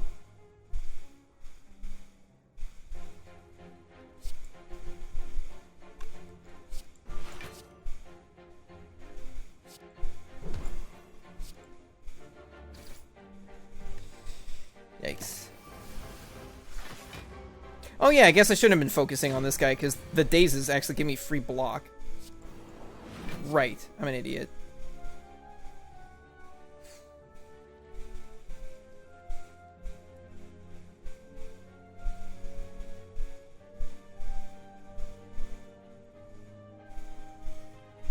Yeah, I know.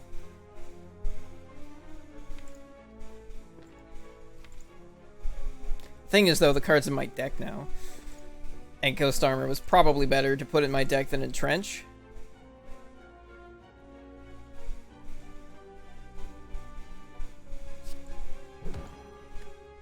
Okay, well, on the plus side, there's still a Reaper in the deck.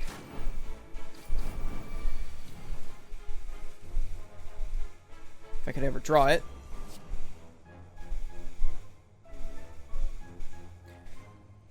There's no fucking damage in my hand.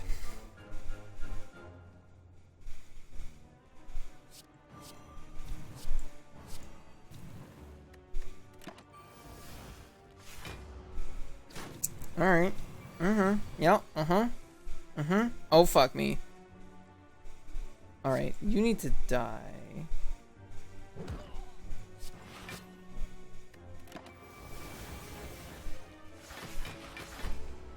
Okay. This is harder than the Elite fight. What the fuck is that Reaper? I'm gonna play Battle Trance and draw, and it's gonna cost 3, and I'm gonna be sad. I'm gonna cry forever.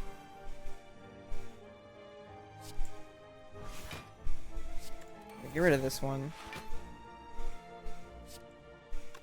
It's too much damage.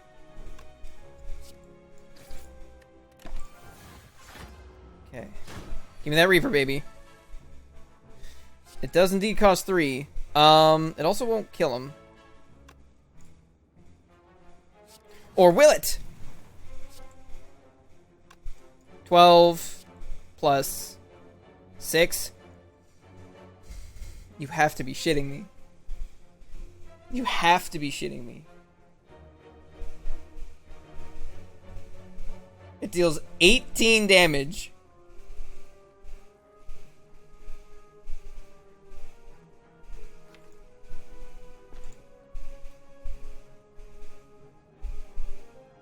That's what Reaper does.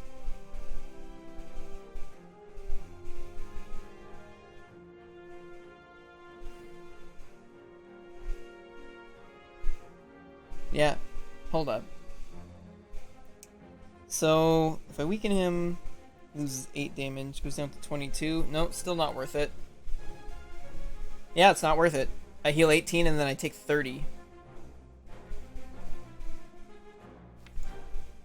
Yeah, there's nothing I can shrug into. Fuck.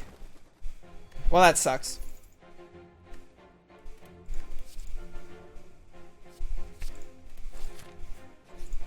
Maybe I should have taken that Burning Pact, actually.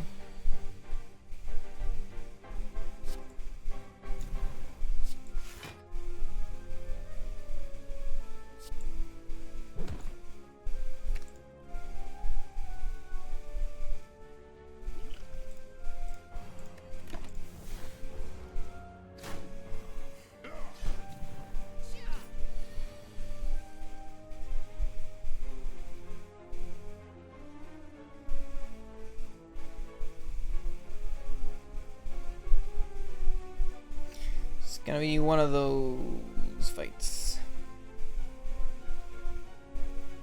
The ones where I die.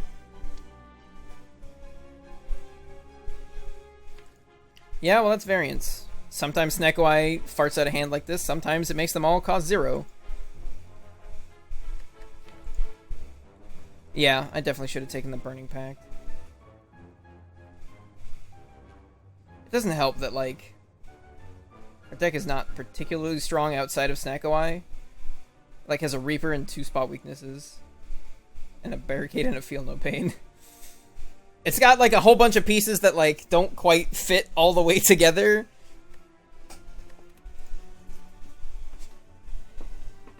It's like you take the pieces from two puzzles and mash them together, and you're just like trying to make it work, but it ain't working. Hiya! A GG! I guess I could have played a defend instead.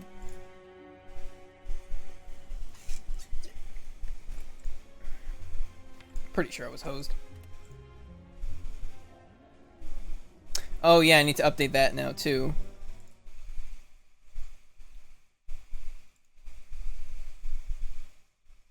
Disappointed!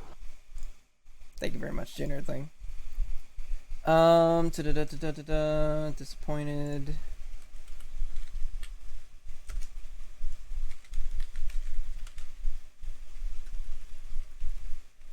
I don't have Ultra Combo on that list. There we go. How's it going, Whalo?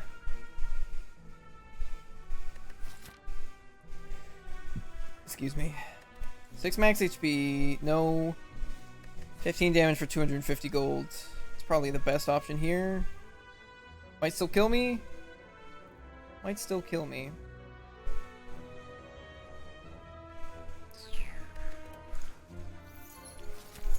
We're hoping for some juicy stuff. Ooh, hello. A slime with but only 12 health. Don't mind if I do.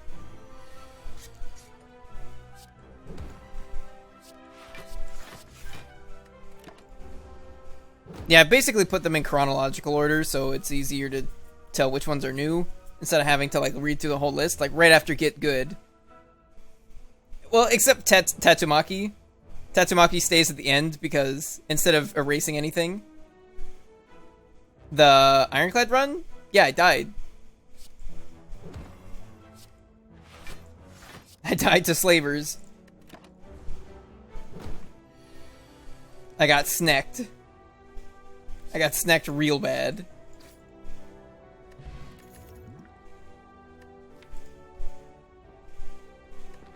Also, I took like a bajillion damage in the fight right before Snecko. Who are we fighting? Slime Tony. All-out attack's actually pretty good against Slime Time, but Poison Stab's also pretty good. And it's also really good in a lot of other places. So, like, here's another example. All-out attack does 10 damage to all targets, but you discard a card. You might be thinking, wow, that's a really good AoE attack. And on the surface, it is. Yeah, Poison Stab's probably the best common attack. If you just, like, pick up 3 Poison Stabs, you're, like, in a really good spot. Because it does, like, 12 damage over 3 turns. Which is pretty good. And 9 damage over 1 turn. But, so this is like what I was talking about earlier, where you sometimes have to pick things based on how good they are with other things that are really good. And all-out attack discards a card at random, which is the important part. Because that makes it really bad with well-laid plans, which is like one of the best powers in the game. But if all-out attack accidentally tosses the card you want to hold for a specific play, for a specific turn, it just becomes a lot worse. I think Silent has the hardest time against Slime Boss. Outside of Slime Boss, I think she's fine.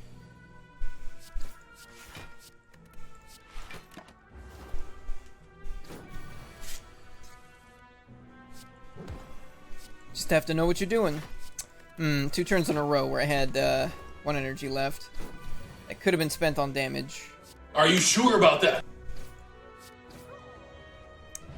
I am indeed, Nerdling. Well, Bouncing Flask is really good against Lagavulin. But it is unfortunately not very good against the other 2 elites. I will take a leg sweep here.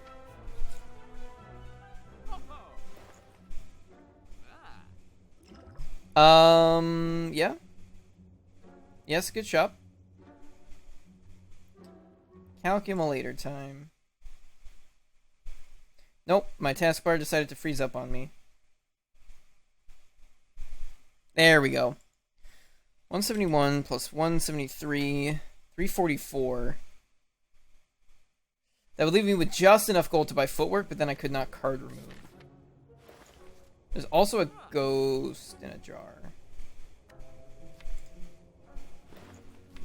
I've already removed one strike. I say we go for it. Alright. That is a pretty good collection of relics.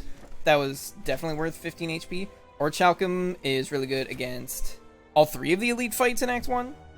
It lets you push more damage against Lagavulin. It lets you block some damage against Kremlinov. And it lets you block damage against sentries when you don't have block in your hand.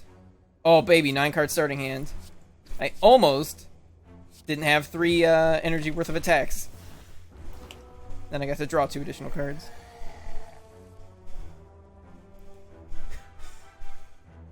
They do different things. Well, yeah, that's literally what they do. They all do different things. None of them are, oh, sorry, 2 of them are audio commands.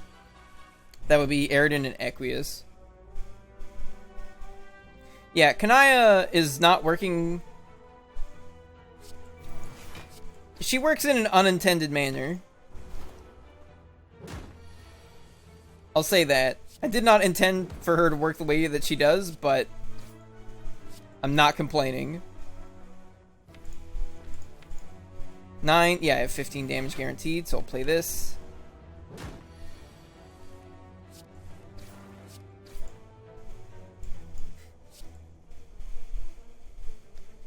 It needs to get started. Yeah, Anchor's really good.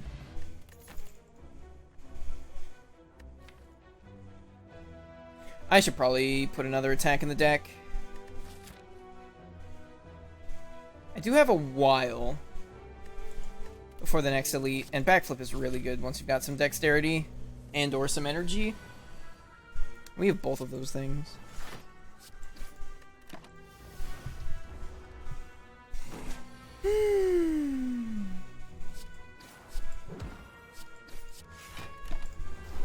Okay, so far so good. Ocean Belt. So far all of our relics are hits. We haven't bricked yet. I do not have lethal. But I do have perfect block. Now I have lethal. Goodbye. It's a little rip headphone users. Just a little bit. Now I'll take a dagger throw. So, anytime, I explained this last night, but I'll explain it again. Yep, there it was. Pretty much anytime I've got 2 bonfires right around a treasure chest, and sometimes even if there's like if this fight were here and that bonfire were there, generally you want to, if you're not going to nap at both of them, and you're only going to nap at one of them, you generally want to nap at the one after the treasure chest. Because there are relics that do things when you nap, and there aren't any relics that do things when you upgrade. So, like, if this is a Regal Pillow or a Dreamcatcher, I'd rather get the effects of that than not. So I'm going to upgrade here. Yeah, that's a footwork.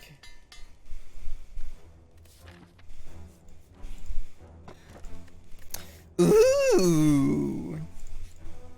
Alright, Kunai's pretty good. Would like another potion or 2 for up here. Oh. Whew, I didn't realize how many Hall Week fights I had to do. Turns out it's, too many.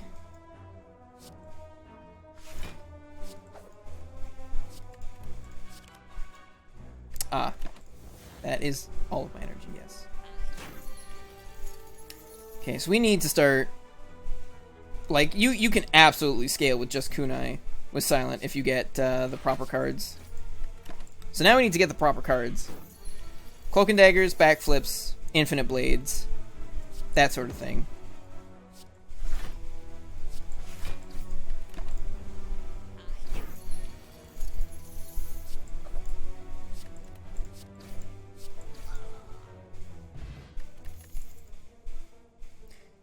Nope.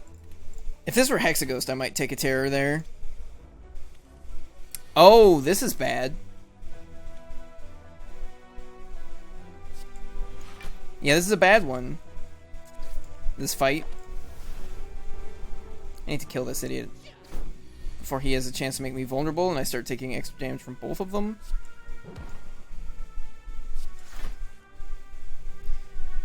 Footwork would be cool.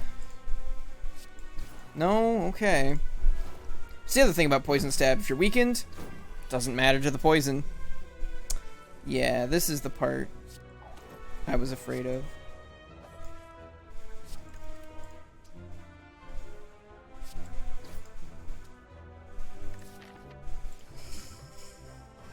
Yep. Thank you, Warchelcum. Being a bro. Absolute mega bro.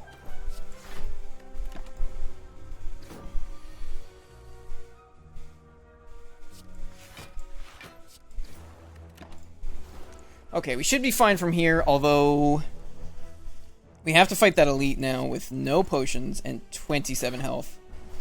Which is, you know, dangerous? Yeah. Dangerous.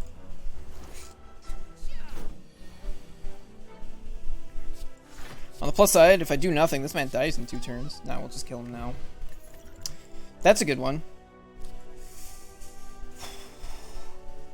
So I did say, like, I wanted Shivs for Kunai. Problem with Blade Dance is it's 3 cards. Which is bad against the Time Eater, the Heart, and with Velvet Choker. Like, if you've just got a couple Cloak and Daggers and an Infinite Blades, you can still work with Velvet Choker. Blade Dance is like, ooh boy. Ooh boy. I think I'm still taking it because I need answers for Slime Tony, which I currently don't possess.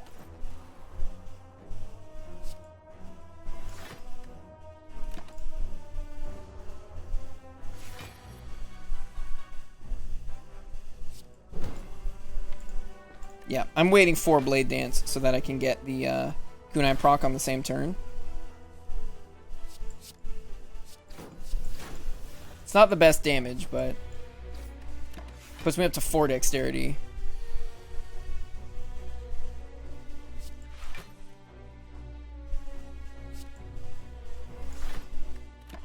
Just overblock a little bit.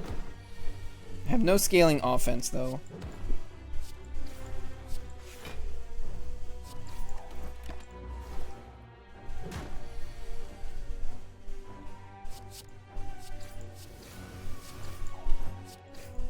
Six dexterity. Boy, oh boy.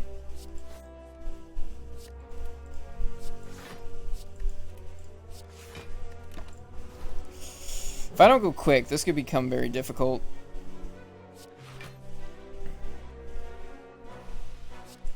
Yeah, I'll stop there.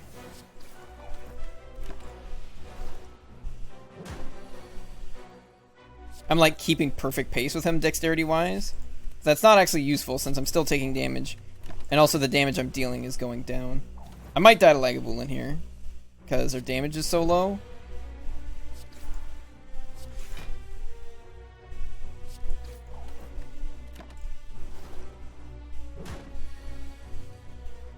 Yikes.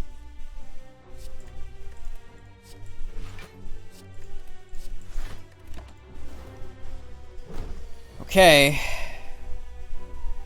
Shivs don't do anything. They do proc Kunai. We don't have very much poison.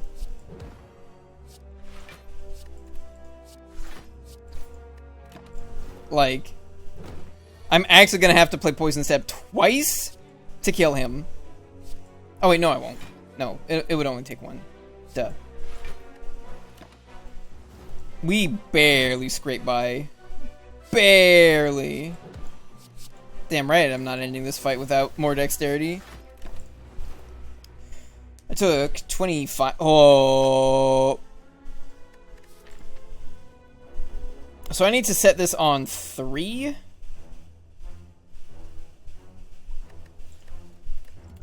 I am absolutely gonna die.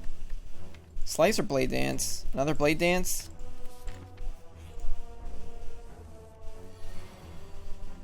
Oh boy. Oh, I could have done that slightly smarter. If I'd Blade Dance first, I could have gained a dexterity. I don't think it matters.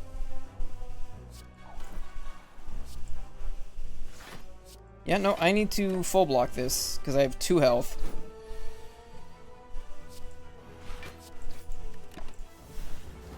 Okay, he's gonna make me weak. I don't care very much about that.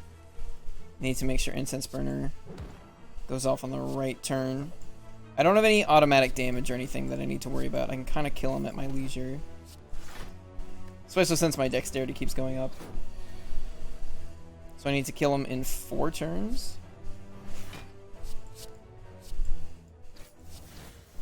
Oh, I guess I can't keep making my dex go up. Otherwise he'll die. Looks like I'm taking 1 damage.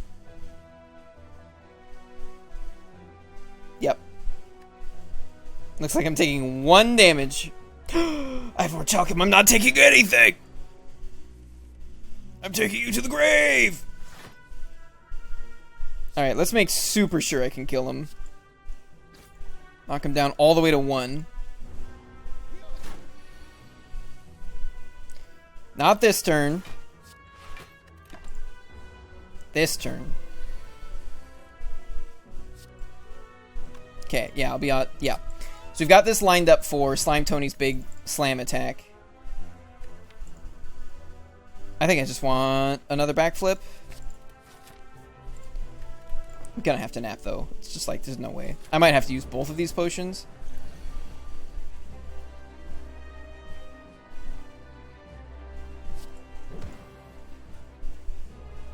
Shit, I can only play 5 attacks. Yeah, let's just use the potion. I was debating it.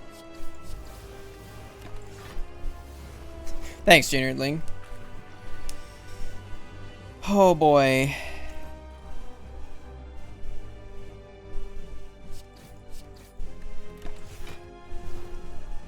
Yeah, we're trying to make Kunai work. We don't quite have all the cards I want for it, though. Oh shit, I split him without even looking. Well, so much for Incense Burner. Doing anything.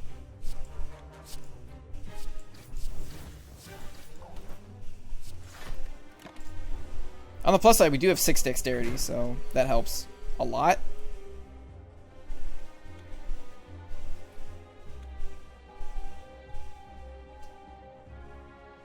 No. Let's do it like this.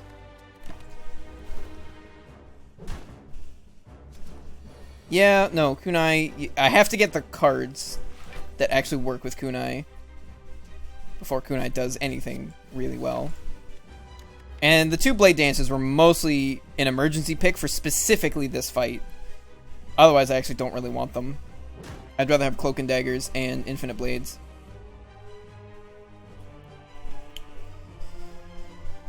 That's a lot of damage.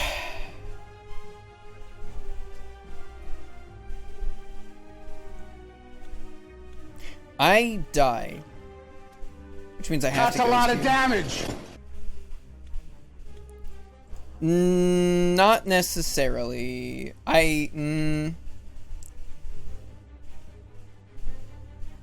It's not better than Strike against Lagavulin.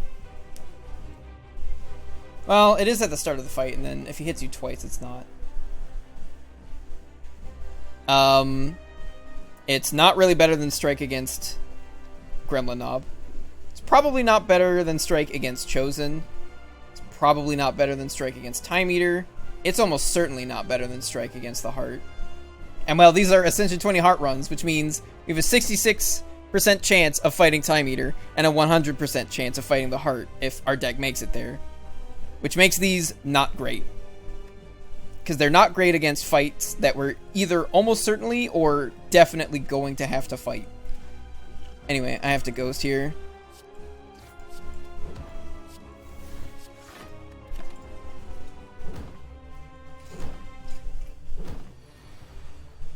And even then, better than Strike is not a high bar.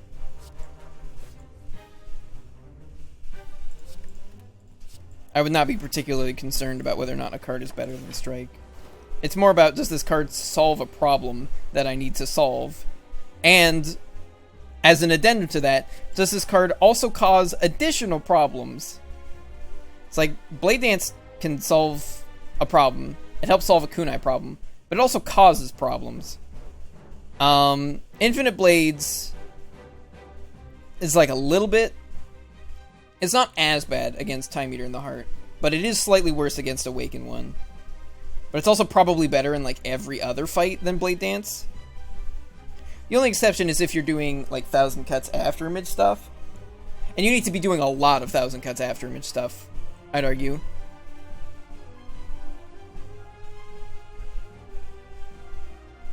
I'm aware what Blade Dance does. I'm just saying there are much better cards that do what Blade Dance does. There are better alternatives. Oh, whoops. That I would rather have.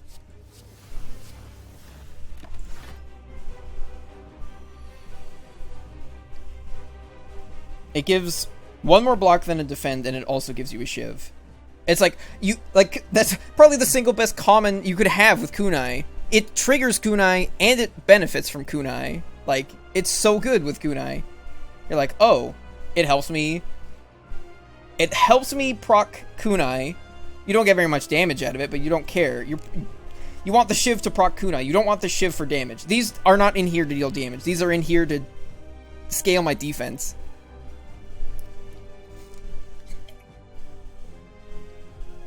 No. Cloak and Dagger is almost always better than Blade Dance. What is that? 12... Yeah, we can split him this turn.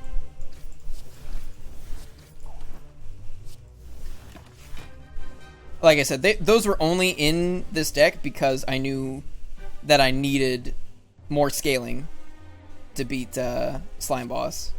Otherwise, I wouldn't have even picked them. I could be tempted to pick a Blade Dance Plus. 3 Cloak and Daggers. I put 3 Cloak and Daggers in so many decks. I'd put 3 Cloak and Daggers in this deck. Like, easy. I'd be happy to have 3 Cloak and Daggers in this deck. Maybe not all at once. Maybe not, like, right now. Just because we're also a little heavy on the block. But, like, over the course of the run, I'd probably want 4. Maybe 5? That's how good a card it is with Kunai. Thank you very much, Jinnerling. Nightmare. I have a footwork. I mean, if you have a kunai, yeah. Yeah, in place of a defensive card, it's alright. No. It's a kunai card is what it is. No, it is absolutely a block card. The advantages to it are, it's 2 cards in 1. And one of those halves is an attack. I don't know that I want Incense on 5. I probably want Incense on 4. There are... like, Spirit Guardian doesn't attack turn 1. Chosen doesn't attack turn 1. Yeah. The only ones who might attack turn 1 are birds. And Incense Burner doesn't do anything against turn 1 birds. So... Nightmare becomes a lot better if I pick up either Snecko Eye or Runic Pyramid or Well-Laid Plans. I think I'm gonna grab it. Smells like removing 2 strikes, which also makes proccing kunai harder.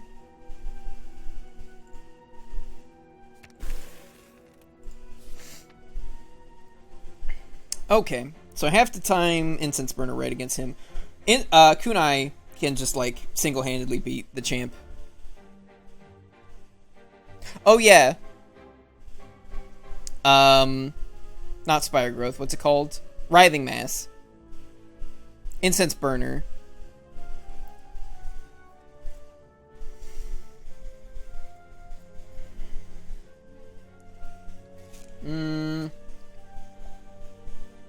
Well, that's a dangerous path. I really wish I had a Wraith form in my deck. I'd feel a lot more comfortable. I disagree. It's actually quite controllable if you're paying attention, which I wasn't in the last fight. Incense Burner is one of the strongest relics because, again, if you're paying attention and doing the math, you can quite often control it so that it triggers when you want it to. Like, you have to control it for the fight beforehand, like in the fight before the fight you're worried about, which means you have to know what turns enemies are doing things on. Like, I know that 2 turns after I get the champ under half health is the turn he does his execute. Because the turn I get him under half health, he just keeps doing whatever he was already going to do. Or the turn that I flip him under half health. The turn after that, he does a mega buff. The turn after that, he does execute. So I know I want this to be on 4 for when I flip him under half health. Because then it'll be on 5 when he buffs, and 6, which is where I'll get my intangible, when he attacks me for like 33 times 2, and instead he'll attack me for 1 times 2. And then I'll have to kill him very quickly, because he does not stop at that point. He kind of keeps going ham. Can we fight 2 elites? This deck is slow. This deck is far slower than I'd like.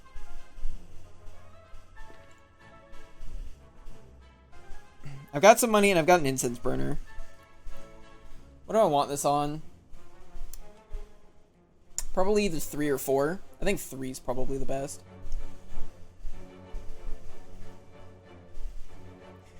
Four is well, 4 is usually better for Gremlin Leader, but I think 3 is better for the other 2. Player can do more ham. Can always do more ham. Yeah. Oh boy, what a great incense burner. On the other hand, I can knock down an idiot, so that's a plus.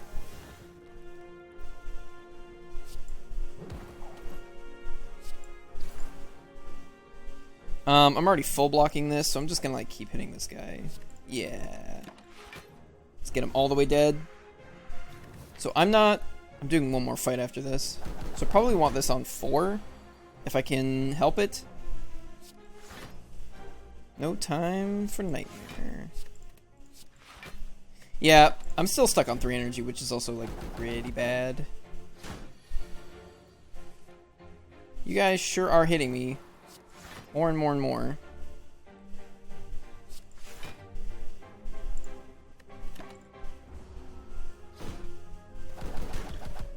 Empty cage? It's not very powerful.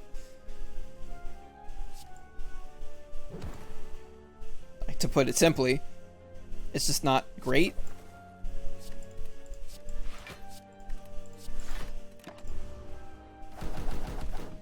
When you compare it with some of the better ones that give 4 energy, or Snecko Eye, or Runic Pyramid, like Runic Pyramid would have been one of the best. You can make an argument for Snecko Eye next to Nightmare and Leg Sweep, but then it probably becomes harder to proc Kunai, not easier.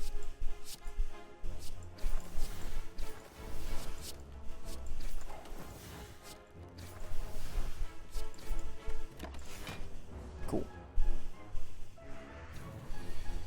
Definitely took some damage here. Cool, I can hit this guy 4 times, knock him down. Already full blocking.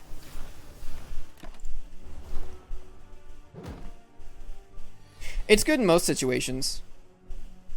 It's almost always a worthwhile relic. I want to wait 3 turns.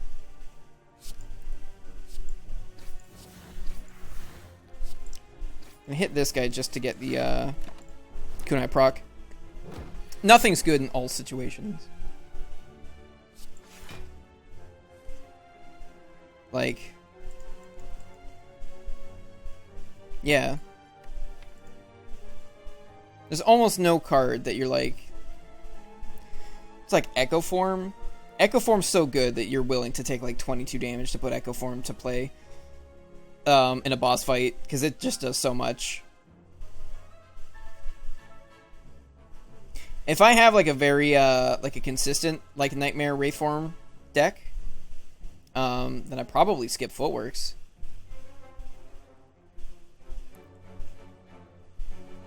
That's just part of the game.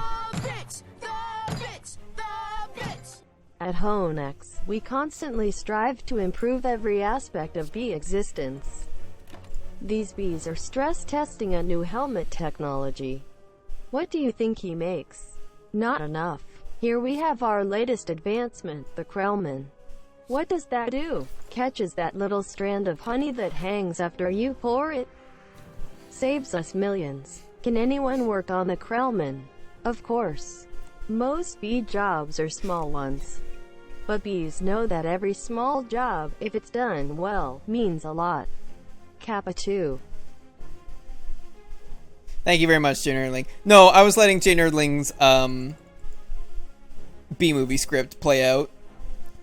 He's been slowly donating 5 bits every night, just putting in another chunk of the B-movie script for like a week now. And yes, that is what I'm doing. I'm manipulating it for 3. Yes, correct. That is exactly what I'm doing. You can do the same thing with like Pen Nib or Nunchaku. Anything with a counter that you can control on it that like carries across fights. Like obviously Calendar doesn't carry across fights, so like you can't really manipulate for that one.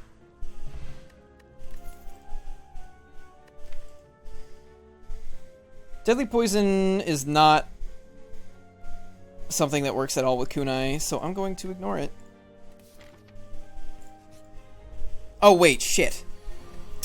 I manipulated it for 3 and then realized, then forgot I had another hallway fight. 3 is actually fine for this fight as well. It's a Nightmare Footwork. I don't think I need to. See, like this is a fight where Blade Dance can be pretty bad because of the fact that every time I play Blade Dance, it also puts a Daze in my deck. Correct.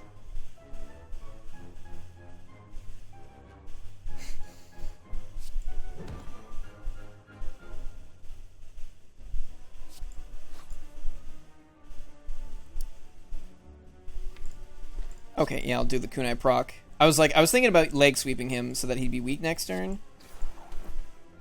I'll proc Kunai instead, just because of, well, there's a lot of block in my hand next turn.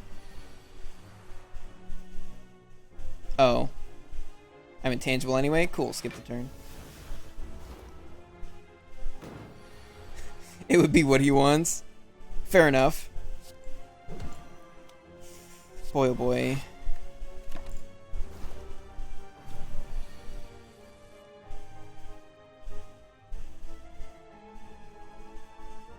Yikes.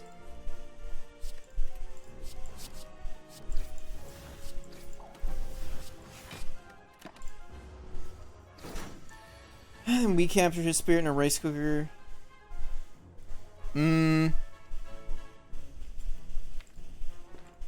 I don't know.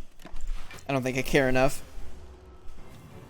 to try the Mafuba on Void Star. It's like, no, those dazes are definitely impacting the fight. I disagree. No, Kunai's far better than Shuriken. There's so many fewer ways to get the amount of defense that Kunai gives you compared to ways to get the amount of damage that Shuriken gives you. Kunai lets you go, like, completely nuts.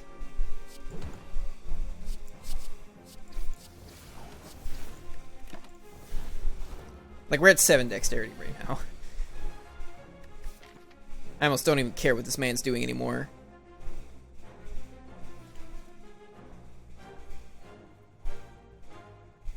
How is it silly? Alright, now I have to set it for 3.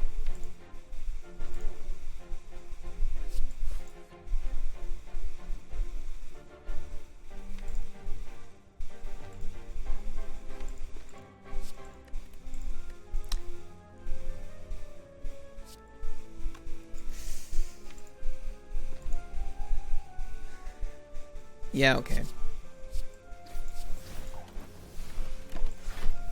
Exactly 5 cards.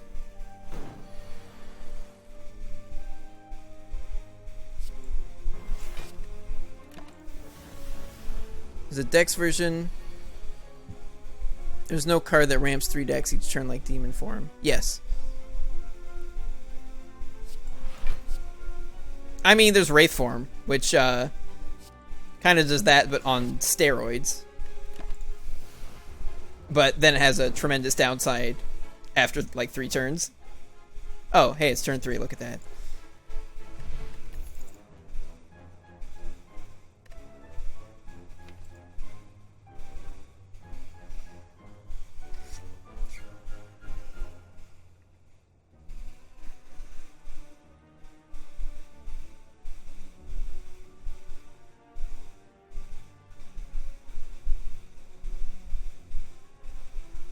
No, like I said, it's kind of the opposite.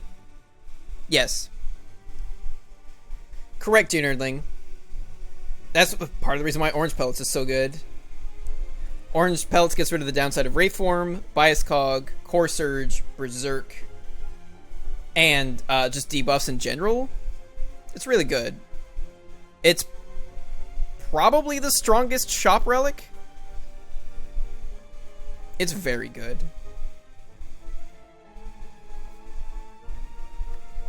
We're going to that shop, right? Alright, I have to...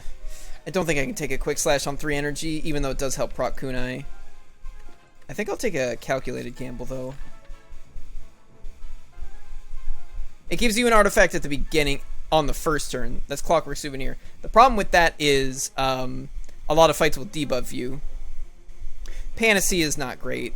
The thing is, you have to, like... Because there are enemies that will debuff you, sometimes multiple times in a fight, that generally means you have to draw either Panacea or Core Surge the same turn you plan on playing the card whose debuff you want to ignore. Which makes it a lot harder to use. Otherwise, you'll just like end up negating like a weakness or a frail or something. And then by the time you draw the card that you wanted to negate, you can't anymore. Same thing with Clockwork Souvenir. Orange Pellets gets rid of all your debuffs. And you can keep proccing it. Yeah, Ancient Potion. Well, that's the thing. The cards it tends to be best with are all powers. And since the powers tend to be the least numerous cards in your deck, that tends to be the bottleneck on playing a power, attack, and a skill in the same turn. If you've already got the power that you want, then it's just playing an attack and a skill the same turn, which is not nearly as hard. And you, like, with Wraith Form cost 3, so sometimes it's hard to do that. That's another reason, by the way, why Cloak and Dagger is good, because it's a power and a skill in one card. If you have 4 energy, you go, and Orange Pelts, you go Wraith Form, Cloak and Dagger, Shiv. And you go, cool, my Wraith Form has no downside. That's actually what I want. If I pick up a Wraith Form and an Orange Pellets, that could win the run, because I have a Nightmare. So then you need, like, Well-Laid Plans. We can't get Pyramid. Or no, that was last run we saw Pyramid. We can get Pyramid. Either Pyramid or Well-Laid Plans. What you do is you hold on to either Nightmare or Wraith Form, whichever you draw first. As soon as you get the other one, Nightmare or the Wraith Form. Preferably a Wraith Form Plus. Now you have 12 turns of Intangible in your deck. And if that's not enough, you have Orange Pellets to get rid of the debuffs. So, like, be free, win the fight. Mirror is also really good. If I had a Wraith Form Plus... Ooh, actually, do I want to Mirror Footwork? Nothing else here is super strong. I already removed 2 cards with Empty Cage, so that's not a big deal. Yeah, let's mirror this Footwork. I'm buying Cloak and Dagger. I'm also buying this Poison Potion. Nope. Fuck. We got the setup on Incense Burner. We got 2 Poison Potions, 2 Footworks, a Cloak and Dagger. Yeah, but again, like, Wraith Form is great. Or it's really good, again, if you have Well-Laid Plans and you can save it for a specific turn. like the turn before this guy's execute, because you're gonna have to kill this guy in a couple of turns anyway, otherwise he's just gonna bury you in damage. So you just Wraith form then and there. He hits you for 2, and then you were already racing to try to kill him. So the fact that Wraith form makes you race to try to end the fight doesn't matter. And again, it's the same as with Corruption. Wraith form opens you up for the next 2 or 3 turns to just spend all of your energy on attacks, because you're gonna take like 2 damage. Or if you have Orichalcum, you're gonna take literally none. No, Ancient Potion's actually really good. It's one of the better potions, because you can also use it with Steroid Potion and Speed Potion. Because the ones that give you 5 Strength for only 1 turn, or 5 Dex for only 1 turn. Because losing that Dex or Strength at the end of turn counts as a debuff. So you can chug an Ancient Pot, chug a Flex Pot, and be like, alright, I got 5 Strength the whole fight. Yeah, Ancient Potion plus Bias Cog is really good. Because again, it's just like, boom. I got 4 focus for the whole fight on 1 energy. I will often, like, if I've only got 2 potion slots, but I've got Ancient Pot and either Flex or Speed Pot, I'll be, you know, I might not pick up Ghost in a Jar. I might not pick up, well, I'll probably pick up Ghost in a Jar, but I might not pick up Fruit Juice. Like, they're potions, they're really good potions that I'm just like, nope, this combo's too good. Die. Thanks, Juniorling. Good timing, considering who we're fighting.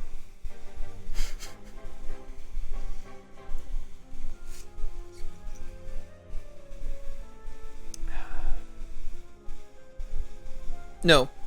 All 3 characters have a unique potion. Focus potions are defect only. Ghost in a Jar is silent only, and Blood Potion is Ironclad only.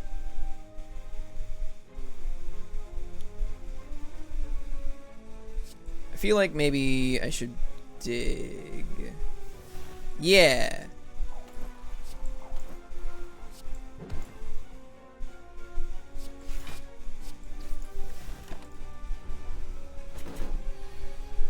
Oh, Spirebot has not been updated. Yeah, they buffed it to 25%. Because 10% is just trash. Why have I not thrown these at him? God damn it. I got distracted talking about things. Things and stuff. Shit. Attack? Would have liked an attack there. I might lose. What do you mean, does the shape and color matter? The shape and color of what? No, it looks like I was losing. Oh. Yeah, no, it looks like I was losing here anyway. Shit. Wait. I have 1 health, baby. Kunai magic! What do you mean? Every potion looks different. Like, but like the same type of potion always looks the same. So like a poison potion always looks the same. The shape and color of a potion matters in so much that it determines what potion it is. So I guess yes.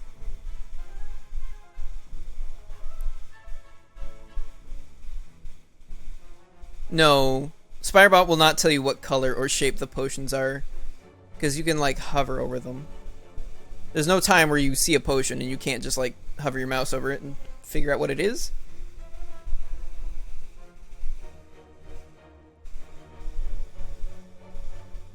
H, heart-shaped, white color. That's the regen pot.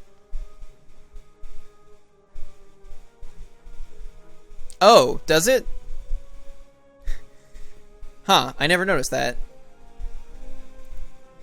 Anyway, I'm gonna show you why Cloak and Dagger's good. It's got me a kunai proc, baby. Still alive. I'm so dead. Am I? That is 49 damage. I can block for 42.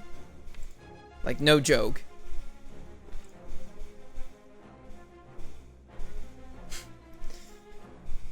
I literally didn't even read the whole line.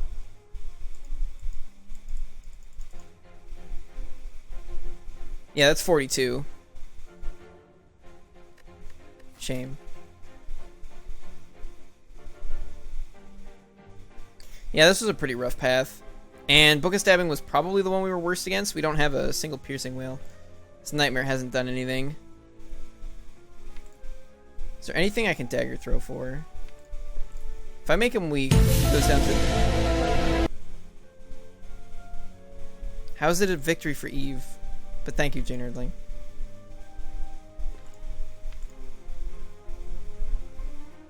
Yeah, if I make him weak, he goes down to 35, but then I can only block for 28. Rip. Well, I actually do have a card I want to dupe. Footwork Plus. The problem is, I had to pick this Nightmare before I knew what relics we were getting. And we didn't pick up Snekowai, we didn't pick up an Energy Relic, and we didn't pick up Runic Pyramid. And it was like one of those three that you usually need to make use of Nightmare. Yes. Busted Crown was an option. In that losing is always an option. You have to have your deck so stacked by the end of Act 1 for Busted Crown to be pickable there. Because, oh man, you just can't find the cards. If you have like Question Card and Prayer Wheel, that depends on like a bajillion factors. Manok. You mean like if I could pick them independently of each other? Like if I was given some kind of reward screen that let me pick a relic or a card, I'd pick Runic Pyramid. Almost always. Runic Pyramid lets you hold more cards, and you don't have to draw it and play it. It doesn't make a Awakened one angry. The only downsides are if you have either Mummified Hand or Birdface Turn. Because then Well-Laid Plants, you know. Or Orange Pellets. Well-Laid Plants is also great for proccing Orange Pellets. Anyway, unfortunately, it is that time once again. So if you liked what you saw, feel free to follow both here on Twitch as well as the various social media and video hosting platforms linked down below for proccing discard effects. I don't know what you mean by that. Next stream is tomorrow night from 1 a.m. to 3 a.m. Pacific Standard Time. If you don't know what time that is in your time zone, that is approximately 21 hours and 30 minutes from right now. At that time, we'll be continuing our never-ending quest to slay the Spire. You can check out previous episodes of both Slay the Spire as well as other games I've streamed in the past at both YouTube and BitChute, linked down below, and feel free to join the community Discord, which is also linked down below. We're going to go raid somebody, so feel free to stick around for that whether you do or not. Thank you for joining me, and have a good night.